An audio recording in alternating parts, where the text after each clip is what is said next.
Sridevi great actress. Same కాదు, ఎవరి choice వాళ్ళది, బట్ చివరికి అలా ఎండ్ అవ్వాల్సింది కాదు, అంతే అంతే. ఓకేనా? That's what I meant.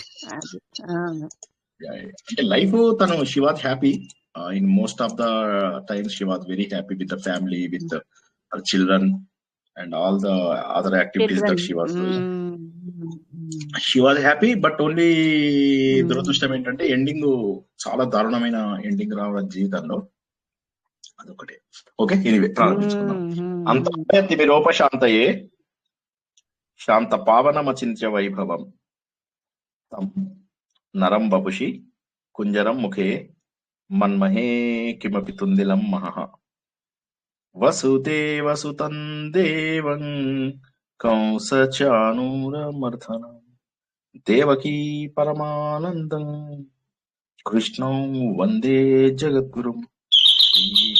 కృష్ణం వందే జగద్గురుం. జననీ జన్మభూమిశ్చ స్వర్గాదపి గరీయసి మాతృదేవో భవ. ఒక్క నిమిషం, ఎవరో వచ్చినట్టున్నారు, 1 సెకండ్.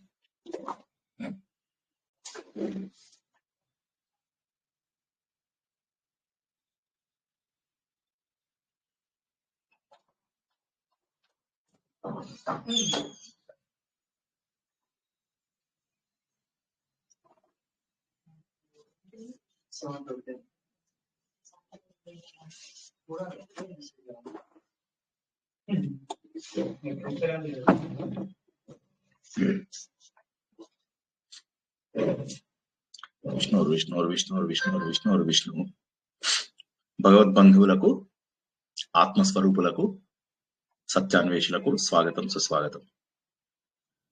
పరమ పవిత్రమైనటువంటి ధనుర్మాసంలో భక్తి యోగం యొక్క గొప్పతనాన్ని తెలుసుకుంటున్నాం. భక్తి యోగం మనందరికీ తెలిసినట్టుగా భగవంతుని చేరడానికి అనేక మార్గాలు. ఒకటి కర్మయోగం.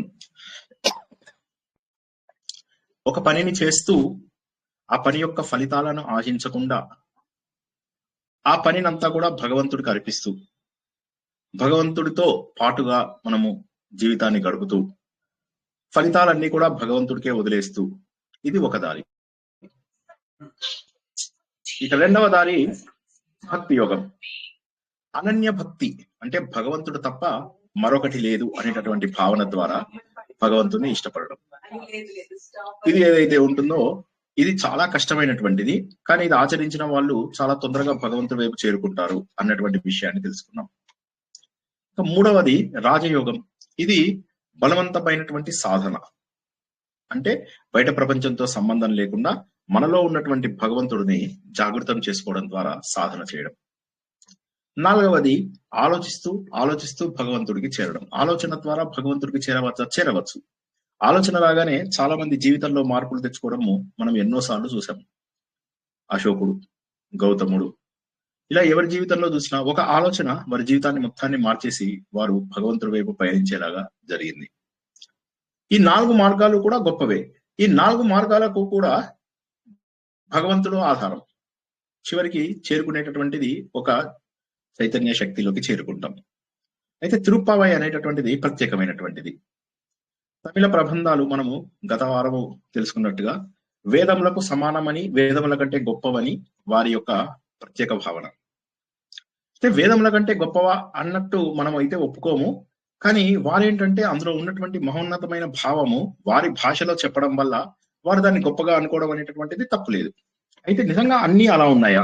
నిజంగా చెప్పాలంటే ఇప్పుడు ఆళ్వారులే తీసుకున్నట్లయితే వాళ్ళ ఆళ్వార్లందరూ 12 మంది విష్ణుమూర్తి యొక్క రకరకాల ఆయుధాలు, పద్మాలు, వీటన్నిటి ద్వారా వచ్చారు, ఆయన యొక్క శరీర భాగాలే అన్నట్టుగా చెప్తారు వాళ్ళు.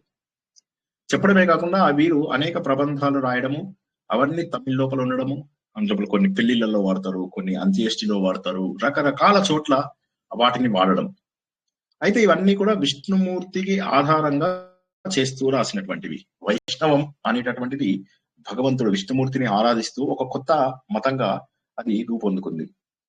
ఆ విష్ణుదేవుడి పైన ఉన్నటువంటి భావన ద్వారా భగవంతుడిని చేరుకుంటారు వాళ్ళు. అయితే విష్ణుమూర్తిని సంపూర్ణమైనటువంటి శరణాగతి పొందడం ద్వారా భగవంతుడిని చేరుకోవడం అనేటటువంటిది మనం తిరుప్పావై లోపల తెలుసుకుంటున్నాం. గోదాదేవి తండ్రికి దొరికింది. తండ్రి ఎవరు? పెరియాళ్వార్. ఈ ఆళ్వార్లందరూ కూడా ఏంటంటే భగవంతుడి పైన చాలా భక్తి ఉన్న వాళ్ళు, భగవంతుడి యొక్క స్వరూపమే. కొంతమంది గద, చక్రము, శంఖము, శార్గము అన్ని, ఆయన పద్మము, ఇలాగా ఆయన శరీరంలోంచి వచ్చిన వాళ్ళు, శ్రీవత్సం అనేటటువంటి మత్స, ఇలాగ రకరకాల రూపాలలో వచ్చినటువంటి వాళ్ళు. వీరందరూ కూడా ఏంటంటే భగవంతుడిని ఎలా చేరాలి? ముందు 2 రకాల పద్ధతులలో భగవంతుడిని చేరడం అనేటటువంటిది అవకాశం ఉంటుంది. ఒకటి ఏమిటి అంటే భగవంతుడిని విపరీతంగా ప్రేమించాలి. ప్రేమించాలి అంటే స్త్రీలైతే పురుషులుగాను, పురుషులైతే స్త్రీలుగాను ప్రేమించడం అనేటటువంటిది అత్యంత ఉన్నతమైనటువంటి ప్రేమ, ఆకర్షణీయమైనటువంటిది. అందుకని వాళ్ళు ఏం చేశారంటే భగవంతుడు పురుషుడు కాబట్టి మేమంతా స్త్రీలము. సో ఈ 12 మందిలో 11 మంది ఆళ్వార్లు కూడా ఏం చేశారంటే మేము గోపికలతో సమానము అని చెప్పేసి వాళ్ళు అలా ప్రేమించడం మొదలెట్టారు భగవంతుడిని. మన ఆండాల్ అమ్మవారి యొక్క తండ్రి ఎవరైతే పెరియాళ్వారు ఉన్నారో ఆయన మాత్రము తను గోపికను కాదు, తను యశోదగా తనను తను భావించడం మొదలైంది. అంటే భగవంతుడితో బంధుత్వాన్ని ఏర్పరచుకోవడం, ఇదొకటి మనము కొత్త విషయాన్ని తెలుసుకుంటున్నాం. వీరు ఏం చేస్తున్నారంటే రకరకాల సాధనలు ఎందుకు? భగవంతుడు నీవాడే అయినప్పుడు ఈ సాధనలు ఎందుకు? సరే, ఒక చిన్న ఎగ్జాంపుల్ చెప్తా. ఇప్పుడు నాకు ఒక కంపెనీ ఉందనుకుందాం. నా కంపెనీలో 2 రకాల మనుషులు ఉంటారు. ఒకరు చాలా కష్టపడి టాలెంట్ చూపిస్తూ చదువు బాగా చదువుకున్న వాళ్ళు, ఉద్యోగాన్ని చక్కగా కొద్దిగా గట్టిగా పట్టుకోండి ఇక్కడ ఈ పాయింట్, నేను ఆపుతాను ఇది అయ్యాక. వాళ్ళు ఏం చేస్తారు? చదువు చక్కగా చదువుకున్న వాళ్ళు, ఉద్యోగం బాగా చేస్తున్న వాళ్ళు, సర్టిఫికేట్స్ అవి ఇవి బాగా సంపాదించుకుంటున్న వాళ్ళు, ఉద్యోగంలో అవసరమైనప్పుడు చక్కగా పనిచేసే వాళ్ళు, ఇటువంటి కేటగిరీ కొంతమంది ఉంటారు. కొంతమంది ఏంటంటే నా బంధువులు ఉంటారు. నా బంధువులు వాళ్ళకి పెద్దగా తెలియదు, వాళ్ళలో నా కొడుకే ఉన్నాడు, నా కూతురే ఉంది. అప్పుడు ఏమవుతుంది? వీరికంటే నేను నా బంధువులకు ఎక్కువ ప్రాధాన్యత ఇస్తాను. వారు అంత కష్టపడి వచ్చినప్పటికీ కూడా వాళ్ళు 60-70% ఎదుగుతారు. కానీ నా కొడుకు సిఇఓగా అయ్యే అవకాశం ఉంది, చైర్మన్ గా అయ్యే అవకాశం ఉంది, నా కంపెనీ ఓనర్ గా అయ్యే అవకాశం ఉంది, నా కంపెనీని శాసించే అవకాశం ఉందా లేదా ఆలోచించండి ఒకసారి. ఈ పాయింట్ అర్థం కాని వాళ్ళు ఎవరన్నా అడగండి ఒకసారి. ఈ పాయింట్ అర్థం కాని వాళ్ళు ఎవరన్నా అడగండి.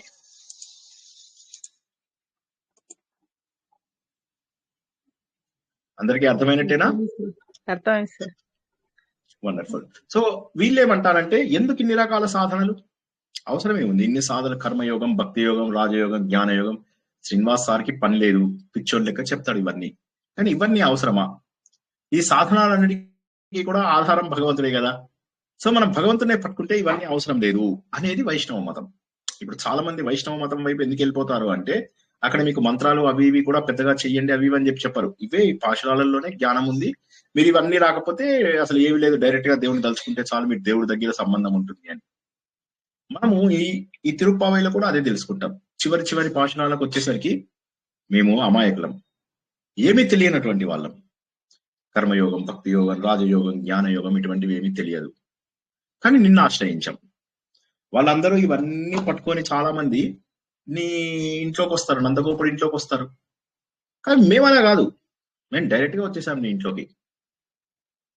నీతోటి మాకు ఆ సంబంధం ఉంది, ఎందుకంటే మనం అందరం ఒకే కులంలో పుట్టాం. ఒకే కులం అంటే మళ్ళీ ఇక్కడ క్యాస్ట్ పెట్టుకుంటారు. క్యాస్ట్ కాదు, నా బ్యాట్లకి ఏంటంటే క్యాస్ట్ కాదు, అక్కడ క్యాస్ట్ కాదు, కులం అంటే గ్రూప్. మనమంతా ఒక గ్రూప్ లో ఉన్నాం. సో కాబట్టి నేను నీతో డైరెక్ట్ గా మాట్లాడే అవకాశం ఉంది. ఉదాహరణకి నేనున్నాను, నేను మీతో డైరెక్ట్ గా మాట్లాడుతున్నాను. ఆఫీస్ లో అయితే ప్రాబబ్లీ అపాయింట్మెంట్ తీసుకోవాలి, టైం తీసుకోవాలి, స్కెడ్యూల్ తీసుకోవాలి, ఇవన్నీ చేస్తే రావాలి. ఈ విధంగా మనం ఒకరికొకరు దగ్గర అవ్వడానికి డిఫరెంట్ ఫోరమ్స్ ఉంటాయి. అలాగే మనం సేవ చేస్తూ ఉంటాం. సేవ చేస్తూ ఉన్నప్పుడు అక్కడ పెద్ద పెద్ద కంపెనీల వాళ్ళు వీళ్ళు ఉంటారు, చిన్నగా మనలాగా నేల మీద కూర్చుంటూ ఉంటారు, మనతో పాటుగా అన్ని పనులు చేస్తూ ఉంటారు. వాళ్ళు మనకి ఎలా దొరుకుతారు? ఈ సేవలో దొరుకుతూ ఉంటారు అంతే. కానీ వాళ్ళ ఆఫీస్కి వెళ్ళి వాళ్ళని పట్టుకోవడం అనేటటువంటిది చాలా కష్టమైనటువంటి పని. అదే విధంగా శ్రీకృష్ణుడికి ఏ కారణంతోనో జన్మ దగ్గర అయ్యారు. దగ్గర అయినప్పుడు ఇప్పుడు వాళ్ళు ఏమంటారు అంటే మాకు ఇవన్నీ తెలియవు, మేము పల్లెటూరులో పుట్టాం, పల్లెటూరులో పెరిగాం, ఏమీ తెలియదు మాకు. పాలు పిండడము, వాటిని పెరుగుగా చిలకడము, తర్వాత పిల్లల్ని పెంచడము, నీ గురించి కథలు చెప్పుకోవడం, ఇంతకు మించి మాకు జీవితంలో వేరే పని లేదు. కాబట్టి నిన్ను పట్టుకుంటే ఈ 4 మార్గాలు అవసరమా? ఈ లాజిక్ అర్థం కాని వాళ్ళు అడగండి, బొమ్మలు వేసి చూపిస్తాను. ఇది అర్థమైతేనే తిరుప్పావై అర్థమైనట్టు. ఒక్కటి మాట, ఇవాళ 99% అయిపోతుంది, మిగిలిన 1% మనము బుధవారం రాత్రి గాని మంగళవారం రాత్రి గాని తెలుసుకుంటాం. ఒక్కసారి అడగాలి. ఇప్పుడు అర్థం కాని వాళ్ళు అడగండి, సిగ్గుపడద్దు. ఏమనుకుంటారో ఇల్లు చాలా మంది మాకంటే తెలిసిన వాళ్ళు ఉన్నారు అట్లా అనుకోవద్దు. అలా అనుకుంటే ఇక నేర్చుకున్నట్టే లెక్క. ఈ పాయింట్ అర్థమైందా లేదా? బొమ్మలు వేసి చూపిస్తా అన్నారు కదా సార్. ముందు ముందు ఇంతవరకు కొంత అర్థమైందా చెప్పండి, ఎంతో కొంత అర్థమైందా? అర్థమైంది సార్. మీకు అర్థమైంది ఎంతో చెప్పండి, మిగతాది నేను చెప్తాను. సూర్యశ్రీ గారు ఏంటి చెప్పండి. భక్తి మార్గం అనుకోవచ్చు కదండి, అంతే కదా? భక్తి మార్గం అంటే మళ్ళీ అది 4 మార్గాలలో ఒక మార్గం అవుతుంది. వాళ్ళకి ఏం లేదు, వాళ్ళకి అక్కడ ఆయనతోని క్లోజ్నెస్ ఉంది అంతే వాళ్ళతోటి. భక్తి అంటే భగవంతుడి పైన అనన్య ప్రేమ, కాబట్టి దాన్ని భక్తి మార్గం అనొచ్చు. కానీ వీళ్ళు భక్తి మార్గం కూడా కాదు, మాకేది వద్దు, ఏ మార్గాలు వద్దు, నువ్వు ఉన్నావు నీతో పట్టుకున్నాం అంతే. ఇక అది భక్త్యా, కర్మన, జ్ఞానమా, ధ్యానమా మాకేం తెలియదు. ఇవన్నీ నీ ఆధారంగా ఉన్నాయి, కానీ మేము నిన్ను పట్టుకున్నాం.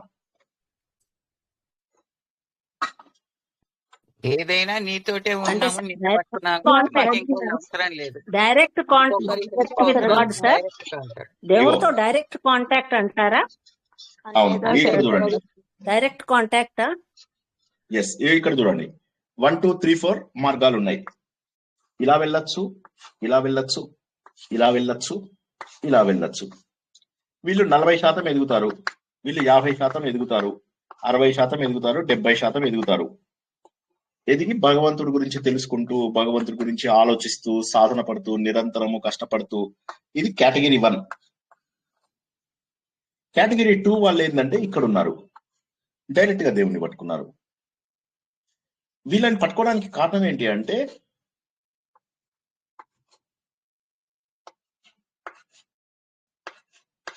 వీళ్ళందరూ దేవుడి వైపు ఆలోచిస్తున్నారు, ఇక్కడ ఏమైంది, దేవుడే వీళ్ళ వైపు ఆలోచించి తన దగ్గరగా పెట్టుకున్నాడు. ఎవరికి ఎక్కువ లాభం ఉంటుందంటారు? కేటగిరీ 1 కేటగిరీ 2 మాట్లాడాలి, కాముంటే నేర్చుకోలేరు.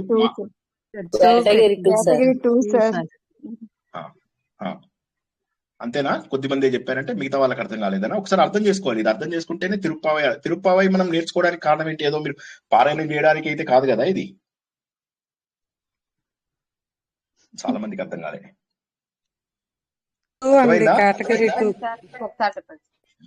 ఎందుకంటే ఇక్కడ చూసిన భగవంతుడే మనవాడైనప్పుడు వేరే మార్గాలు ఎందుకు అని. కరెక్ట్. ఏదో పూర్వజన్మ సుకృతమో ఏదో ఒకటి, మేము నీ కులంలో పుట్టాము, నీకు దగ్గరగా పుట్టాము, నీ కులంలో పుట్టాము, అమాయకులము, మాకు మార్గాలు ఏవి తెలియవు అంటే భగవంతుడు ఆటోమేటిక్ గా కన్ను చూపిస్తాడు వాళ్ళ మీద. ఇప్పుడు మీరు ఇవన్నీ తెలుసుకోవాలా. ఉదాహరణకి ఒక వ్యక్తిని పెళ్లి చేసుకోవాలనుకోండి, మీరు ఒక వ్యక్తిని పెళ్లి చేసుకోవాలి. కొంతమంది ఎంబీఏలు చేస్తారు, కొంతమంది ఎంసీఏలు చేస్తారు, కొంతమంది చాలా చదువుకుంటారు, కొంతమంది సూపర్ బ్యూటిఫుల్ ఉంటారు. రకరకాల ఆడపిల్లలు ఈ వ్యక్తి కోసం ప్రయత్నం చేస్తున్నారు, కృష్ణుడు అనేటటువంటి వ్యక్తి కోసం ప్రయత్నం చేస్తున్నారు. ఇక్కడేమో కృష్ణుడికి వాళ్ళ మామ కూతురు ఒక ఆమె ఉంటుంది. యశోద యొక్క అన్నగారు కుంభుడు అని ఒక ఆయన ఉంటాడు, ఆయనకు ఒక కూతురు ఉంటుంది నీలాదేవి అని. ఆ నీలాదేవిని పెళ్లి చేసుకుంటాడు. అయితే ఇది మనకు జనరల్ గా ఉండదు, మహాభారతంలో ఖిల భాగంలో ఉంటుంది, అంటే అటాచ్ చేసినటువంటి పరిశిష్ట భాగంలో ఉంటుంది. ఈయన ఎవరిని పెళ్లి చేసుకున్నాడు? నీలాదేవిని పెళ్లి చేసుకున్నారు. మామ కూతుర్ని పెళ్లి ఇది ఫాస్ట్ అయిందా?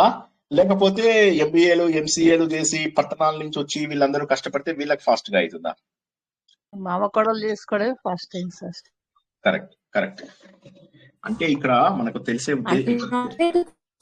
దేవుణ్ణి మనవాడు, నావాడు అని అనుకొని వాళ్ళు ఆయన్ని తలుచుకొని ఆయన డైరెక్ట్ గా తలుచుకుంటారు. నాకు డైరెక్ట్ గా కావాలి, నేను డైరెక్ట్ గా కనెక్ట్ అవుతాను అని అనుకుంటారు. వైష్ణవమతం అదే చెప్తుందని అంటున్నారు కదా సార్. ఇప్పుడు తిరుపావై ముందు వైష్ణవమతం మొదలైంది, ఫస్ట్ గోపికల విషయం అర్థం చేసుకుందాం. గోపికలది అర్థమైపోయిందా క్లియర్ గా? అదే సార్, గోపికలే. I meant that only. కేవలం గోపికలే, అంటే మాకు డైరెక్ట్ గా కాంటాక్ట్ కావాలి దేవుడితో. ఉంది, కాంటాక్ట్ కావాలి కాదు, కాంటాక్ట్ ఉంది. పుట్టుక నుంచి చూస్తున్నారు వాళ్ళు, ఆయన పుట్టడం నుంచి చూస్తున్నారు.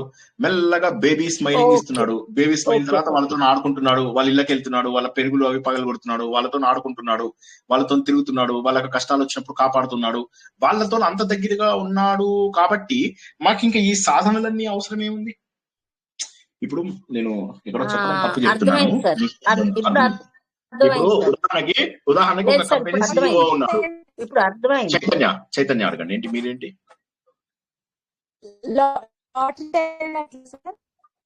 మీ వాయిస్ కట్ అవుతోంది చైతన్య, మీ వాయిస్ కట్ అవుతోంది. లాటరీ టికెట్ తగిలితే వస్తుంది కదా, అలాగా సార్? అంటే అదృష్టం అంటే మీకు ఏదో లేనిదే అదృష్టం రాదు, ఇది ప్రారంభం వల్ల అదృష్టము. అదే లాటరీ టికెట్ ద్వారా వచ్చిన అదృష్టం అని అనుకోవచ్చు అంటే టెంపరీగా. చైర్మన్ కాకపోతే మా నాన్నగారు అయితే సార్, చైర్మన్ మా నాన్నగారు అయితే చైర్మన్ ఆఫ్ ఎ కంపెనీ మా నాన్నగారు. Right right right. అప్పుడు సో కాబట్టి ఏదో మేమందరం అమాయకులం, మళ్ళీ అట్లా అని చెప్పి ఇప్పుడు మేము గోపికలము, మేము నీకు దగ్గరగా పెరగడము తప్పితే మాకు వేరే అర్హత లేదు. అర్థమవుతుందా? మాకు వేరే అర్హత లేదు. ఇప్పుడు ఏమైందంటే ఎక్కడైతే ఇలాంటి ప్లేసుల్లో ఏమవుతుందంటే భగవంతుడు అనుగ్రహం 100% ఉంటుంది. మనలాగా సాధన చేసే వాళ్ళు శ్రీనివాస్ స్టూడెంట్స్ అందరికీ 50%, 60%, 70% ఎంతవరకు మీరు ఎదగగలరో అంతవరకే ఎదుగుతారు. కొంతమంది బాగా అర్థం చేసుకున్న వాళ్ళు వీళ్ళు కూడా 100% ఎదిగే అవకాశం ఉంది. కానీ ఇందులో అందరికీ ఒకే రకంగా అర్థమవుతాయా నాకు చెప్పండి ఎవరైనా? అందరికి ఒకే రకంగా అర్థమవుతాయా? ఇందులో కూడా బోల్డ్ మంది జాయిన్ అయ్యారు ఇవాళ. ఎవరికైనా అందరికీ ఒకే రకంగా ఇందులో జాయిన్ అయిన వాళ్ళందరికీ ఒకే రకంగా అర్థమవుతుందా? కాదు సార్, ఎవరు తొందరగా అర్థం చేసుకుంటారు, ఎవరు లేట్ గా అర్థం చేసుకుంటారు. సో కాబట్టి నిజంగా ఇలా ఒకళ్ళు 40% వెళ్ళొచ్చు, ఒకళ్ళు 50% వెళ్ళొచ్చు, ఒకళ్ళు 60% వెళ్ళొచ్చు, ఒకళ్ళు 70% వెళ్ళొచ్చు. కానీ భగవంతుడు కరుణ ఉంటే 100కు 100% అడ్వాంటేజ్ ఉంది. సో ఈ గ్రూపుని చూసిందా ఆవిడ ఎవరు? మన గోదాదేవి చూసి నేను కూడా కాత్యాయని వ్రతంలో లాగా ఎందుకు నేను దగ్గర అవ్వకూడదు భగవంతుడికి? ఇప్పుడు ఆవిడ ప్లాన్ ఏంటంటే వాళ్ళు గోపికలు ఏ విధంగానైతే కాత్యాయని వ్రతం చేశారో నేను కూడా అలా వ్రతం చేసుకుని దేవుడికి దగ్గర అవ్వచ్చు కదా. అదిగాక దేవుడు అనేవాడు మనకు దూరంగా ఉన్నాడని ఎందుకు అనుకోవాలి? ఫస్ట్ క్వశ్చన్ ఆవిడ వేసేది ఏంటంటే మనందరినీ దేవుడు దూరంగా ఉన్నాడని ఎందుకు అనుకోవాలి? అది ప్రాబ్లం. ఇక్కడ దేవుడు దూరంగా లేడు. దేవుడితో మనకు రకరకాల సంబంధాలు ఉన్నాయి. వీటిని నవవిధ సంబంధాలు, నవవిధ భక్తులు కాదు, నవవిధ సంబంధాలు ఉన్నాయి కదా మనకు దేవుడితో. ఉదాహరణకి శ్రీకృష్ణ భగవానుడు మనకు భగవద్గీతలో చెప్తాడు, ఒక తండ్రి కొడుకును భరించినట్టుగా, ఒక భర్త భార్యను భరించినట్టుగా, ఒక మిత్రుడు ఇంకొక మిత్రుడిని భరించినట్టుగా అని 3 గొప్ప సంబంధాలని చెప్తాడు. అయితే వైష్ణవ సాంప్రదాయం వాళ్ళు ఏమంటారంటే ఇలా 9 సంబంధాలు మనము డెవలప్ చేసుకుంటే మంచిది కదా దేవుడితోటి అంటారు. 9 సంబంధాలు మనం దేవుడితోటి చేసుకుంటే మంచిది కదా అంటారు. ఆ 9 లోపల మొదటిది భగవంతుడు తండ్రి, నేను వారి పిల్లలు, అది మొదటి కేటగిరీ. సెకండ్ కేటగిరీ భగవంతుడు రక్షకుడు, నేను రక్షింపబడేవాడిని. భగవంతుడు ఆధారము, నేను ఆధారం తీసుకునేవాడిని. భగవంతుడు యజమాని, నేను ఆయన దగ్గర సేవకుణ్ణి. భగవంతుడు భర్త, నేను ఆయన దగ్గర భార్యని. భగవంతుడు ఎవరైతే తెలుసుకోబడాలో ఆయన, నేనేమో ఎవరైతే తెలుసుకోవాలో వారిని. ఎవరైతే తెలుసుకోవాలో నేను. భగవంతుడేమో ఎవరైతే యాక్చువల్ గా తెలవబడాలో ఆయన. అదేవిధంగా భగవంతుడు ఈ ప్రాపర్టీ అంతా కూడా భగవంతుడి యొక్క స్వామ్యము. స్వామ్యం అంటే భాగస్వామ్యం, అంటే స్వామ్యము అంటే ఓనర్షిప్. స్వామ్యము, భగవంతుడు స్వామ్యము. దానికి స్వామి భగవంతుడు, అందులోంచి నేను ఎంతో కొంత అనుభవించుకుంటాను. ఆయన యొక్క ఆస్తి నాకు కొంత ఇచ్చాడు. అదేవిధంగా భగవంతుడు ఆత్మ, నేను శరీరము. భగవంతుడు ఈ ప్రపంచం అంతా కూడా భోగ వస్తువులాగా ఇచ్చాడు. నేను ఇందులో ఉన్నటువంటి ఒక భోగ పదార్థాన్ని. నాతో కూడా సంతోషపడతాడు భగవంతుడు. భగవంతుడు అనేక వస్తువులను పుట్టిస్తే అందులో నేను ఒకరిని. ఈ 9 అర్థం కాని వాళ్ళు ఒకసారి అడుగుతారా? ఏది అర్థం కాకపోయినా అడగండి. వీటిని నవవిధ సంబంధాలు అంటారు. అంటే బేసికల్లీ ఏంటంటే మనకు భగవంతుడికి ఉన్న రిలేషన్షిప్. మనకు అంటే సూర్యుడు ఉన్నాడు, సూర్యుడు మనకు టచ్ కాడు, కానీ సూర్యుడి యొక్క ఎండ మనకు టచ్ అవుతుంది. చంద్రుడి యొక్క కాంతి మనకు టచ్ అవుతుంది. అలాగే భగవంతుడు ఉన్నాడు, భగవంతుడి యొక్క కృప మనకు టచ్ అవుతుంది. అదే విధంగా ఈ 9 రిలేషన్స్ ఏవైతే మనము తండ్రి, భర్త, ఆధారము, యజమాని, సేవకుడు, ఆ తర్వాత వస్తువుల యొక్క ఓనరు, తర్వాత మనము పర్చేజరు, ఇవన్నీ ఏవైతే ఉన్నాయో ఈ రిలేషన్షిప్స్ అన్ని ఉన్నాయి మనకు భగవంతుడితో. 9 రకాల సంబంధాలు మనకు భగవంతుడితో ఉన్నప్పుడు మనము వెనకాడడం ఎందుకు? జీవితంలో మనకు విడదీయలేనటువంటి సంబంధం ఉంది. ఇప్పుడు ఎవరైనా చెప్పండి, ఇది అవునా కాదా? మనకు దేవుడికి విడదీయలేని సంబంధం ఉందా లేదా? ఇప్పుడు ఇవన్నీ మనకు భగవంతుడు ఇచ్చినవా లేకపోతే మనం తెచ్చుకున్నావా? ఒకసారి ఆలోచించండి.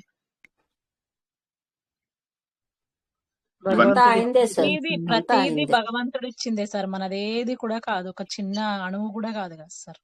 కాదు. సో కాబట్టి ఏంటంటే మరి మనకు సంబంధం లేదని ఎవరన్నారు? ఏదో ఒక మార్గంలో మనం ఏం చేశామంటే భగవంతుడిని దూరం చేసుకున్నాం. కానీ ఈ 9 రకాల సంబంధం మనకు భగవంతుడితో ఉన్నది. 9 రకాల సంబంధం మనకు భగవంతుడితో ఉన్నది కాబట్టి మనం భగవంతుడిని ఎందుకు చేరువ కాకూడదు? ఎందుకు చేరవ కాకూడదు? భగవంతుడు అమోఘమైనటువంటి ఒక పదార్థం, అది మనకు మెల్లమెల్లగా తెలుసుకుంటాం.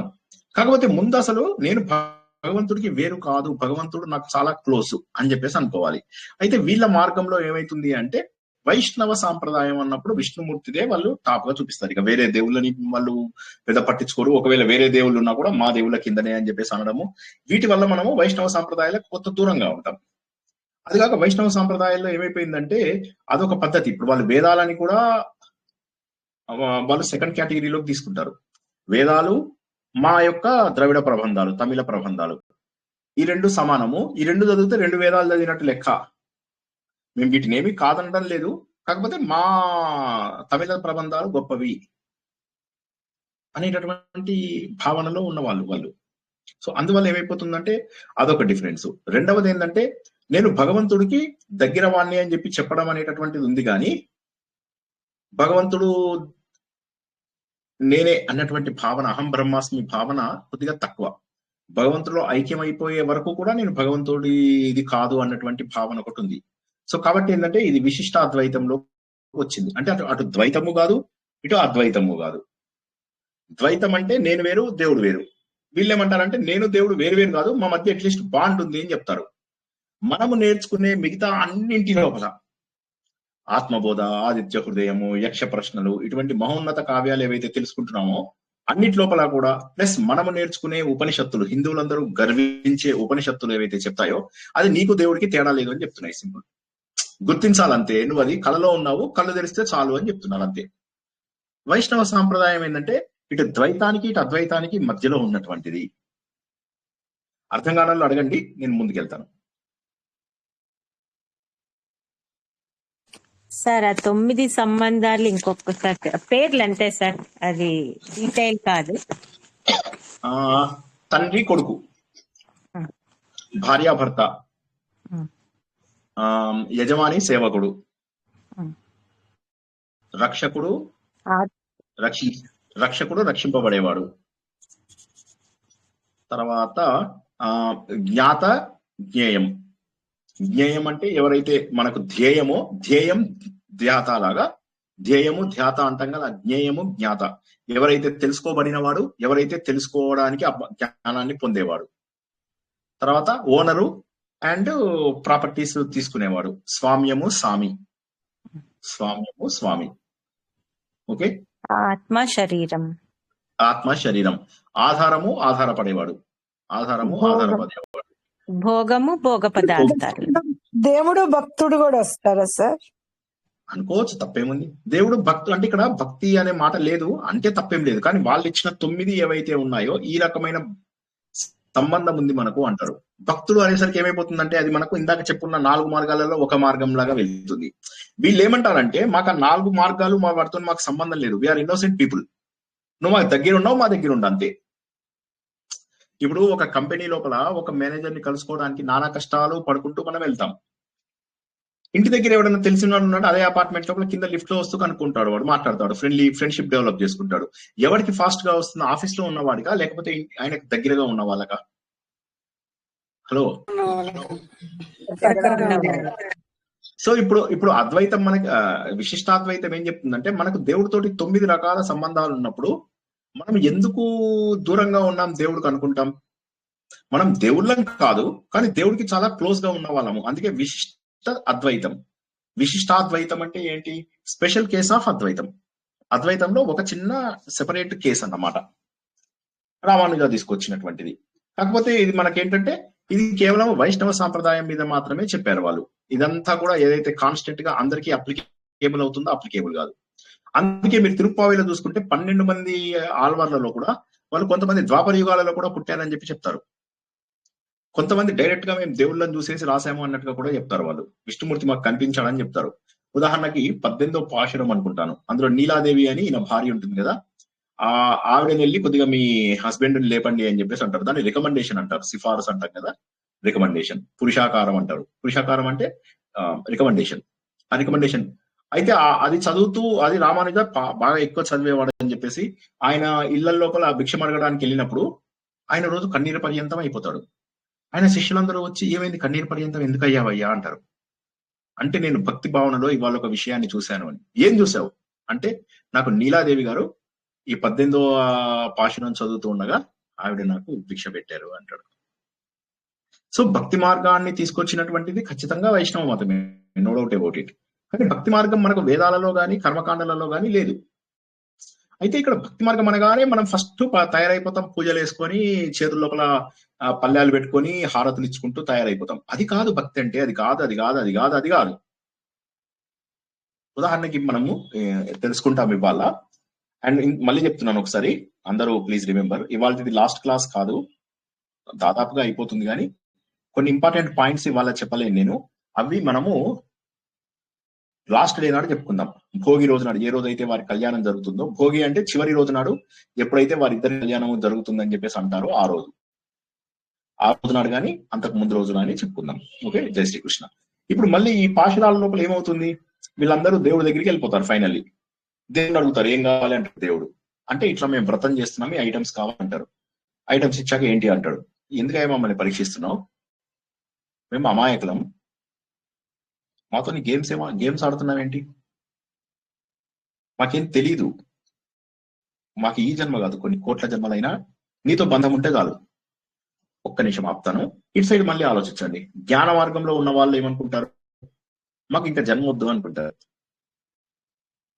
భగవంతుడికి దగ్గరగా ఉన్న వాళ్ళు ఏమంటారు, ఇలా బాగానే ఉంది కదా, దేవుడు దగ్గరగానే ఉన్నాడు కదా, ఒకవేళ జన్మ అనేది ఉంటే మళ్ళీ నీతోటే ఇవ్వు జన్మ.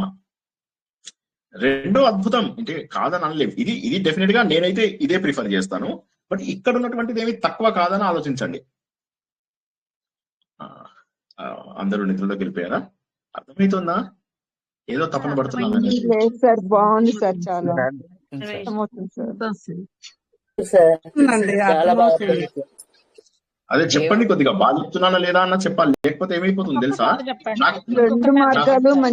రెండు మార్గాలు చాలా బాగున్నాయి సార్. అటు ఇప్పుడు ఒక మార్గంలో నేను ఇష్టపడే మార్గం ఏదైతే ఉన్నదో, ఈ మార్గం లోపల నాకు ఇక ఇది లాస్ట్ జన్మ కావాలి, ఎందుకంటే నేను భగవంతుడిలో కలిసిపోవాలి, నేను ఇంకా నాకు ఇంకొక జన్మ వద్దు, ఇంకొక జన్మ మళ్ళీ పునరపి జననం పునరపి మరణం పునరపి జననే జఠరే శయనం ఇహ సంసారే బహుదుస్తారే కృపయాపారే పాహిమురారే, నాకొద్దు ఇంకొక జన్మ వద్దు అని ఆలోచన చేసేది మొదటి మార్గం. దాన్ని అద్వైతము అంటాము. విశిష్ట అద్వైతం ఏంటంటే, జన్మ ఉందా రాని, నో ప్రాబ్లం, నీతోటే ఉండని జన్మ, మాకు ఇలా బాగుంది చక్కగా. అందుకే ఇస్కాన్ వాళ్ళు ఏం చేశారంటే, వాళ్ళు కొత్త ఇది స్టార్ట్ చేశారు, గోలోకం ఉంటుంది మాది, ఆ గోలోకంలో శ్రీకృష్ణుడు ఒక్కడే మగవాడు, మిగతా వాళ్ళందరూ ఆడవాళ్ళు. సో మోక్షం అంటే ఏంటంటే, వీళ్ళందరూ వెళ్ళి శ్రీకృష్ణుడితో డాన్సులు చేస్తారు. ఇది ఇస్కాన్ కాన్సెప్ట్. వైకుంఠము, కైలాసము వీటన్నిటికంటే కూడా గోలోకం గొప్పది. అక్కడ ఉన్నటువంటి వాళ్ళు మగవాళ్ళందరూ కూడా ఆడవాళ్ళుగా మారిపోతారు. మారిపోయి అక్కడ వెళ్ళి దేవుడితో, తప్పని కాసిన ఉద్దేశము, వాళ్ళ భావన అది. సో అది వాళ్ళు అయితే ఇక్కడ తప్ప ఒప్ప అనేది ఆలోచించకంటే కూడా వాళ్ళ ప్రేమని మనం చూసినట్లయితే, మీరు ఆడవాళ్ళందరూ కూడా వాళ్ళని వాళ్ళు ఆడవాళ్ళని అనుకున్నారు. 12 మందికి 12 మంది వాళ్ళని వాళ్ళు ఆడవాళ్ళని అనుకున్నారు. అందులో 11 మంది మాత్రము ఏమనుకున్నారంటే, వారిని వారు గోపికలతో సమానంగా చూస్తున్నారు. 12వ వారైనటువంటి మన గోదాదేవి నాన్నగారు, ఆమె డాడీ ఎవరైతే ఉన్నారో ఆయన మాత్రం తనను తాను యశోద రూపంలో కూడా చూసుకున్నారు. అది సంగతి. ఏ మార్గం కరెక్ట్ అనేది మనము అది పర్సనల్ చాయిస్. వీళ్ళందరూ ఏమంటారంటే, మేము అమాయకులం, మాకు ఇవన్నీ తెలియవు, మేము నీ దగ్గరికి వచ్చాం, నీ కులంలో పుట్టాం, ఫర్ సమ్ రీజన్ మాకు నీతోని ప్రాక్సిమిటీ ఏర్పడింది, బంధం ఏర్పడింది, కాబట్టి నీతోటే మేము కొనసాగుతాము, నీతోటే మేము ఉంటాము, ఎప్పటికీ ఉంటాము, ఎన్ని జన్మలైనా నీతోటే ఉంటాము. ఎందుకు నువ్వు గేమ్స్ ఆడుతున్నావు మాతోటి, మేమేం కోరుకుంటున్నామో తెలియదా నీకు. ఆయన నవ్వుతూ ఉంటాడు, ఆయనకు తెలియకపోవడం ఉండదు. వీళ్ళు ఏమడుగుతారు, శంఖం అడుగుతారు, పాంచజన్యం ఇచ్చేస్తాడు ఆయన, తన గరుడ ధ్వజం ఇచ్చేస్తాడు, తన ఆశేషు భాగం ఇచ్చేస్తాడు. వీళ్ళు అడిగిన ప్రతిదానికి తన దగ్గర ఉన్నటువంటి ఏదో ఒకటి ఇచ్చేస్తాడు. అంటే దాని అర్థం ఏంది, నా స్వరూపాలైనటువంటి అన్ని నీకు ఇస్తున్నాను, నువ్వు గుర్తుపట్టలేదా అని. ఈ సినిమా లోపల ఉంటుంది కదా, అదేం సినిమానో తెలియదు, జాతిరత్నాలు అనుకుంటా. నేను ఒకటి అడుగుతాను నీకు చెప్పాలంటే, చెప్పి కూడా ఎందుకు తెలిసి కూడా ఎందుకు అడుగుతున్నావు అంటే, నేను అడుగుతున్నా, ఇట్లా ఉంటుంది కదా అదొక సీక్వెన్స్. అలాగే ఇక్కడ దేవుడు ఏమంటాడంటే, నీకు తెలియదా నేను నిన్ను అనుగ్రహించినట్టు అని దేవుడి వైపు. వీళ్ళేమో మేము ఇంత అడిగినా నువ్వేమి మాకు అనుగ్రహించలేదేంటి, మేము అడిగిన వస్తువులు ఇచ్చేసావేంటి అని వీళ్ళు అంటారు. దేవుడు అంటాడు, నేను ఇచ్చినటువంటి వస్తువులు ఏమి ఇచ్చానో చూసుకో, అప్పుడు నా అనుగ్రహం నీ మీద ఉందో లేదో చూసుకో అని. అర్థమైందా? అర్థం కాలేదా?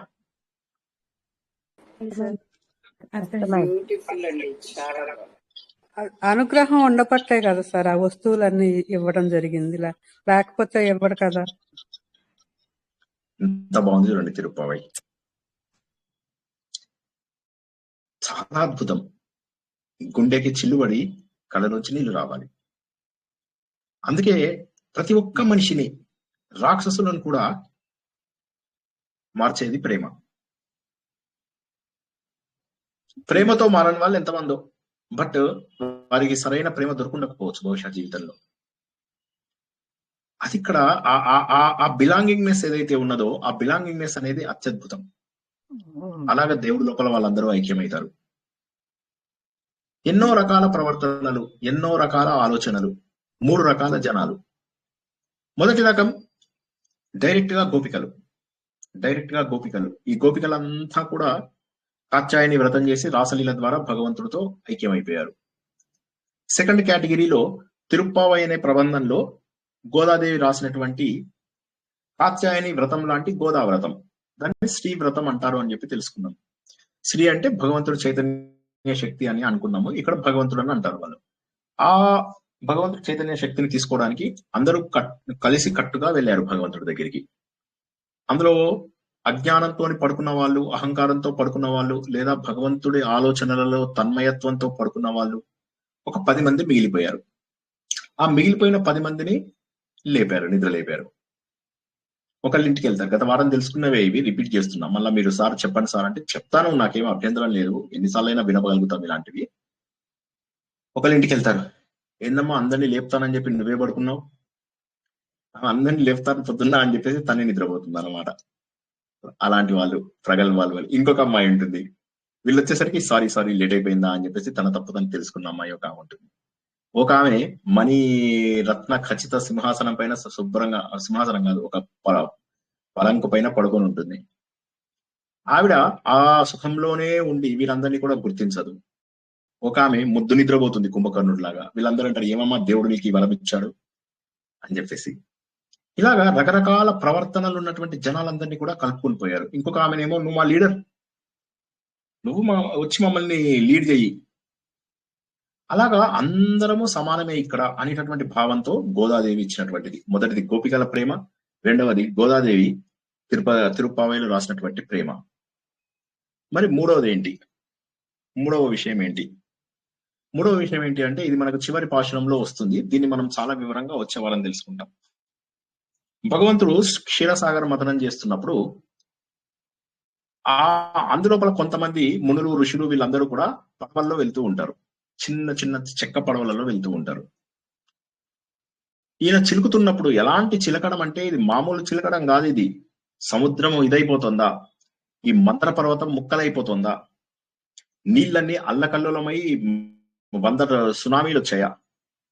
అటువంటి సమయంలో అక్కడ ఉన్నటువంటి పడవల్లో వెళ్తున్నటువంటి మునులు, వీళ్ళెవరు మన వ్యాసుడికి కనిపించిన వాళ్ళు కాదు, గోదాదేవికి కనిపించిన వాళ్ళు. చూసి వాళ్ళని ఈయన కాపాడాడు. వారికి ఏమీ కాకుండా వాళ్ళ ప్రయాణం సుగమం అయ్యేలాగా చేశాడు. దీని అర్థం ఏంటో తెలుసుకుందాం. మనమందరం కూడా సంసారం అనే సాగరంలో వెళ్తున్నాం. భగవంతుడు ఎలాంటి వాడు అంటే, ఇక్కడ బయట ఎన్నో పరిస్థితులు మనకు ప్రతికూలంగా ఉన్నాయి. బయట పెద్ద సాగర మథనమే జరుగుతుంది. కానీ తను అనుకున్న వాళ్ళు, భగవంతుడికి ఇష్టమైనటువంటి వాళ్ళని, ఆయన వారి జీవితం ఎటువంటి కష్టము లేకుండా, ఆ మునులు ఎలా అయితే నీట్ గా చిన్న తెడ్డేసుకొని ఇలా వెళ్తున్నారు. వేరే అక్కడ వస్తున్నవి పెద్ద పెద్ద సునామీలు. ఇంటర్స్టెల్లర్ సినిమా చూస్తే అందులోపల వీళ్ళు ఇంకో గ్రహంకి వెళ్తారు. అమ్మయ్య కొత్త గ్రహం కనిపెట్టామని సంతోషం చూసే లోపల భయంకరమైన సునామీ, కొన్ని పర్వతాల ఎత్తు, కొన్ని 100 మీటర్స్ 1000 మీటర్స్ ఉన్నటువంటి సునామీ వచ్చేస్తుంది. తప్పించుకుంటారు, ఒకటి చనిపోతాడు, మిగతా వాళ్ళందరూ తప్పించుకుంటారు. అలాంటి సునామీలు, అంతకంటే పెద్ద పెద్ద సునామీలు వస్తున్నాయి పాల సముద్రంలో. అయినా కూడా ఈ మునుల యొక్క పడవలకు ఎటువంటి ఇబ్బంది కలగడము లేదు. అంటే దాని ఉద్దేశం ఏమిటి? భగవంతుడు కాపాడుతున్నాడు. కాబట్టి తిరుప్పావై ప్రకారం ఏంటంటే, మనం భగవంతుడికి గనక ఈ 9 సంబంధాలు ఉన్నాయి అని గట్టిగా నమ్మితే ప్లీజ్ కొద్దిగా చేయి గట్టిగా నొక్కండి, ఇట్లా ఇట్లా ఇట్లా పట్టుకోండి. భగవంతుడితోటి మనకు క్లోజ్ రిలేషన్షిప్ 9 రిలేషన్షిప్స్ కనుక ఉన్నాయి అని చెప్పేసి నమ్మిన వాళ్ళమైతే ఇక్కడ ఎన్ని సునామీలు జరిగినా కూడా he will ensure that we are safe. మనమంతా కూడా కాపాడబడతాము, సంసార సాగరములోంచి తరింపబడతాము. జై శ్రీకృష్ణ. ప్రశ్నలు అడగడానికి ఒక 5 నిమిషాలు కేటాయిస్తాను. చాలా అంటే తత్వం తెలుసుకుంటున్నారు మీరు. అంటే ఏదో ఇప్పుడు నేను ఉత్తగా తిరుపతి మీనింగ్ చెప్పట్లేదు, తత్వం చెప్తున్నాను. అర్థమైన వాళ్ళు, అర్థం కాని వాళ్ళు అందరూ అడగండి ప్రశ్నలు. అడగకపోతే తత్వం అర్థం కాదు. జై శ్రీకృష్ణ. జై కృష్ణ సార్. జై శ్రీకృష్ణ సార్. ఒక్క చిన్న అబ్జర్వేషన్ సార్. ఇప్పుడు మనం అద్వైతం గురించి కూడా మనం తెలుసుకున్నాం డిఫరెంట్ ఫోరమ్స్ లోని. నిరాకారుడు మన మోక్షం చెందడానికని మనం ఆ మార్గం అద్వైత మార్గం. కానీ ఈ తిరుపతి వింటున్నంతసేపు మనకి చక్కగా డైరెక్ట్ కాంటాక్ట్ ఉంది కదా దేవుడితోని, డైరెక్ట్ కనెక్షన్ ఉంది కదా, ఇది కష్టం కాదు అని అనిపిస్తుంది సార్. అంటే ఐఎమ్ జస్ట్ సేయింగ్ ఇంకా చాలా అద్భుతంగా ఉంది, దిస్ ఇస్ అన్ ఈజియర్ వే అని అనిపిస్తుంది. మరి ఇలా వింటున్నప్పుడు దేవుణ్ణి పొందడానికి ఈ 9 మార్గాలు చెప్పారు కదా, 9 మార్గాలు కరెక్టే కదా. ఆయనే తండ్రి, ఆయనే తల్లి, ఆయనే భర్త, ఆయనే రక్షకుడు, ఆయనే ఇచ్చేవాడు, అన్ని ఆయనే. ప్రతి అంటే ఈ 9 రిలేషన్షిప్స్ లోని మనం ఆయన్ని స్వీకరిస్తే అంతకన్నా ఎక్కువ ఉన్నాయి relationships actually. But okay, Tirupati ప్రకారం ఈ 9 it is I think day in day out మనం ఈ రిలేషన్షిప్స్ ని అనుభవిస్తే మనం ఆయన్ని పొందినట్టే కదా సార్. ఇంకా ఆయనకి దగ్గర అయినట్టే కదా లెక్క.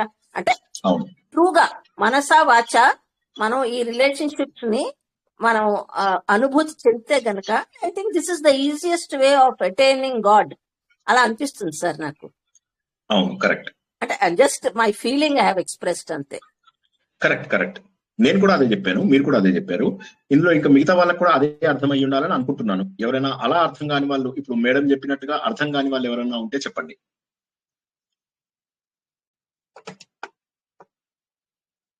ఇంకేమైనా ప్రశ్నల కోసం సమయం కేటాయించాము. హ్యాండ్ రైజ్ కూడా నేనేమి చూడడం లేదు. జై శ్రీకృష్ణ. పాంచజన్యమే అడగడానికి ఏమైనా రీజన్ ఉందా సార్? శంఖము పాంచజన్యం అడగారు, కొత్తగా అడుగుతారు వాళ్ళు. మేము వ్రతం చేసుకుంటున్నాము, వ్రతంకి వస్తువులు కావాలి అంటే ఇస్తాడు. ఇయగానే శంఖం కావాలి అనగానే పాంచజన్యం ఇచ్చేస్తాడు ఆయన. అంటే ఆయన ఒక ఓన్ వస్తువులు ఇచ్చేస్తారు.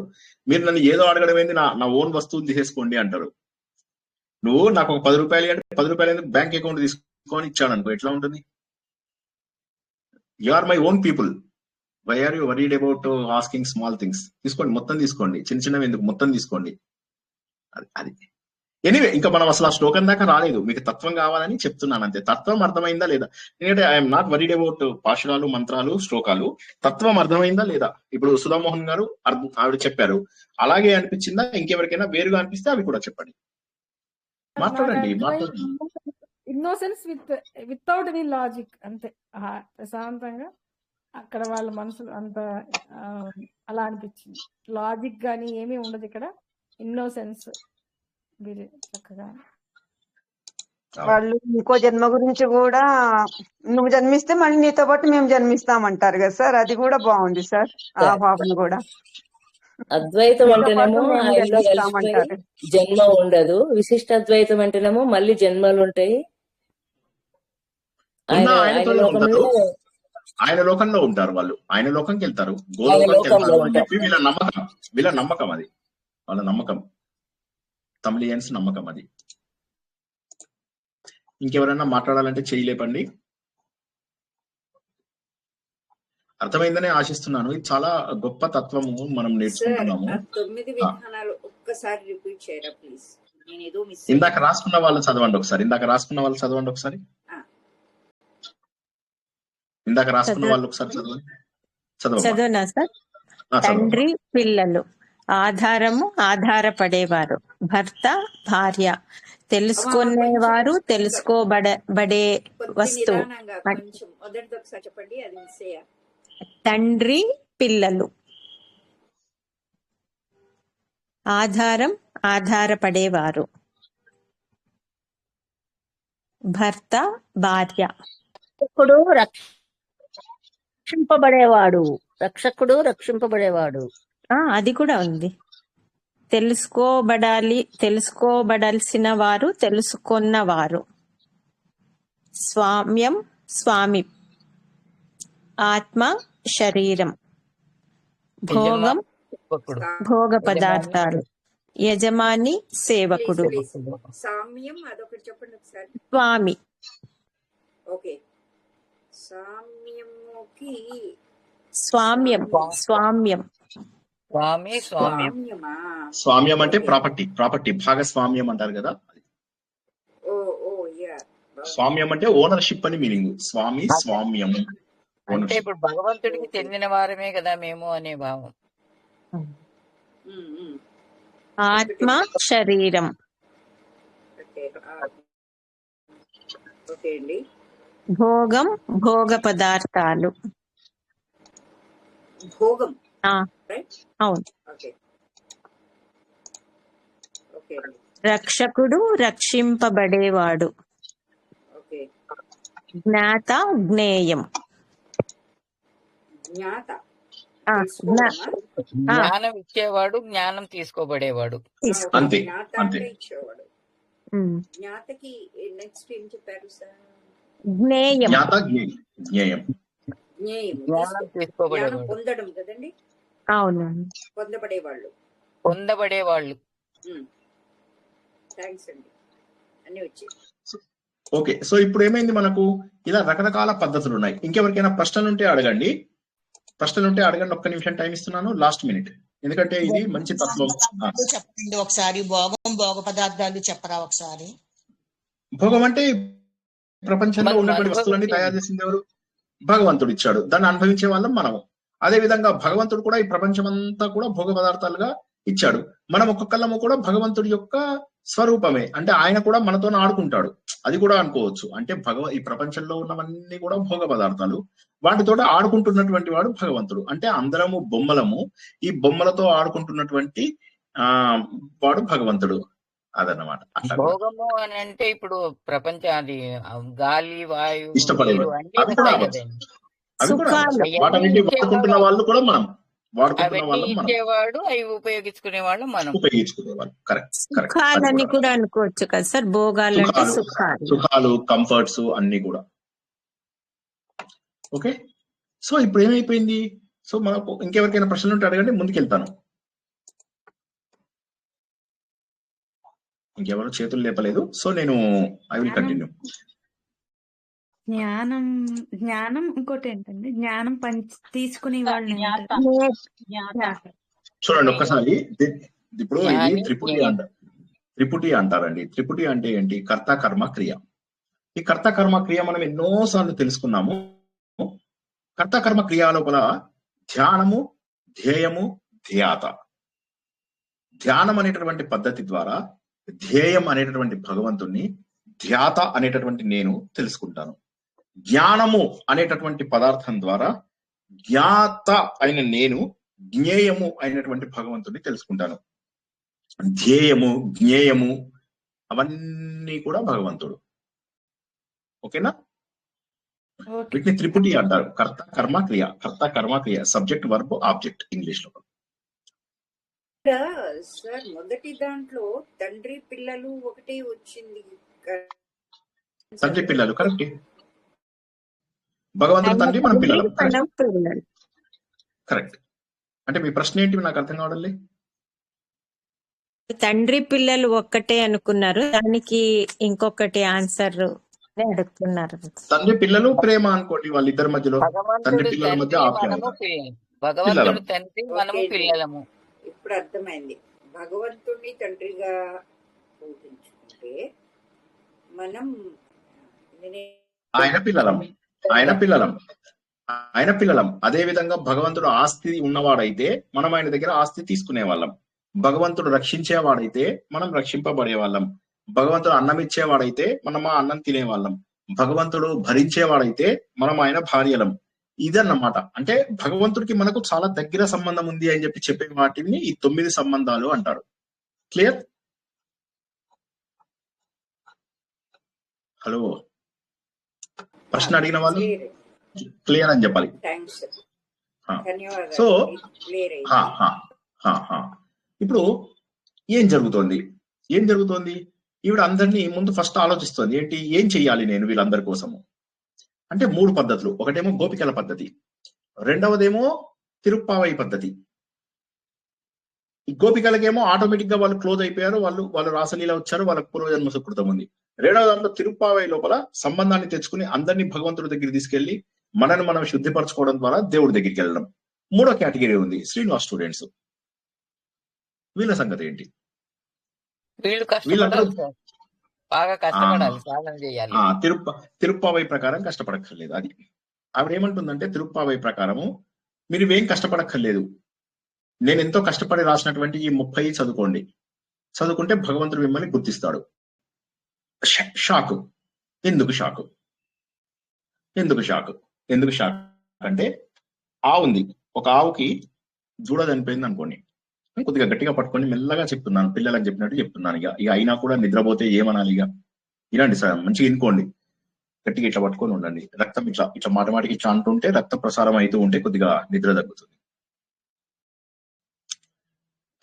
ఒక ఆవుకి దూడ చనిపోయింది అనుకోండి, అది పాలివ్వదు. మరి అప్పుడు ఎలాగా? సో పూర్వకాలంలో ఏం చేసేవాళ్ళు అంటే, ఆ దూడ శరీరాన్ని తీసుకొచ్చి అందులోపల గడ్డి కుక్కేసేసి దాన్ని స్టిచ్ చేసేసేవాళ్ళు. చేసి ఆ దూడను చూడగానే ఆవుకు పాలు వచ్చేసేవి. సో ఇప్పుడు అర్థం చేసుకున్నట్లయితే ఆ దూడ లోపల రక్తం లేదు, మాంసం లేదు, అంబా అని పిలిచే నోరు లేదు, అయినప్పటికీ కూడా తల్లి పాలిస్తుంది. అదే విధంగా ఆకారం ఎదురుగా ఉంది.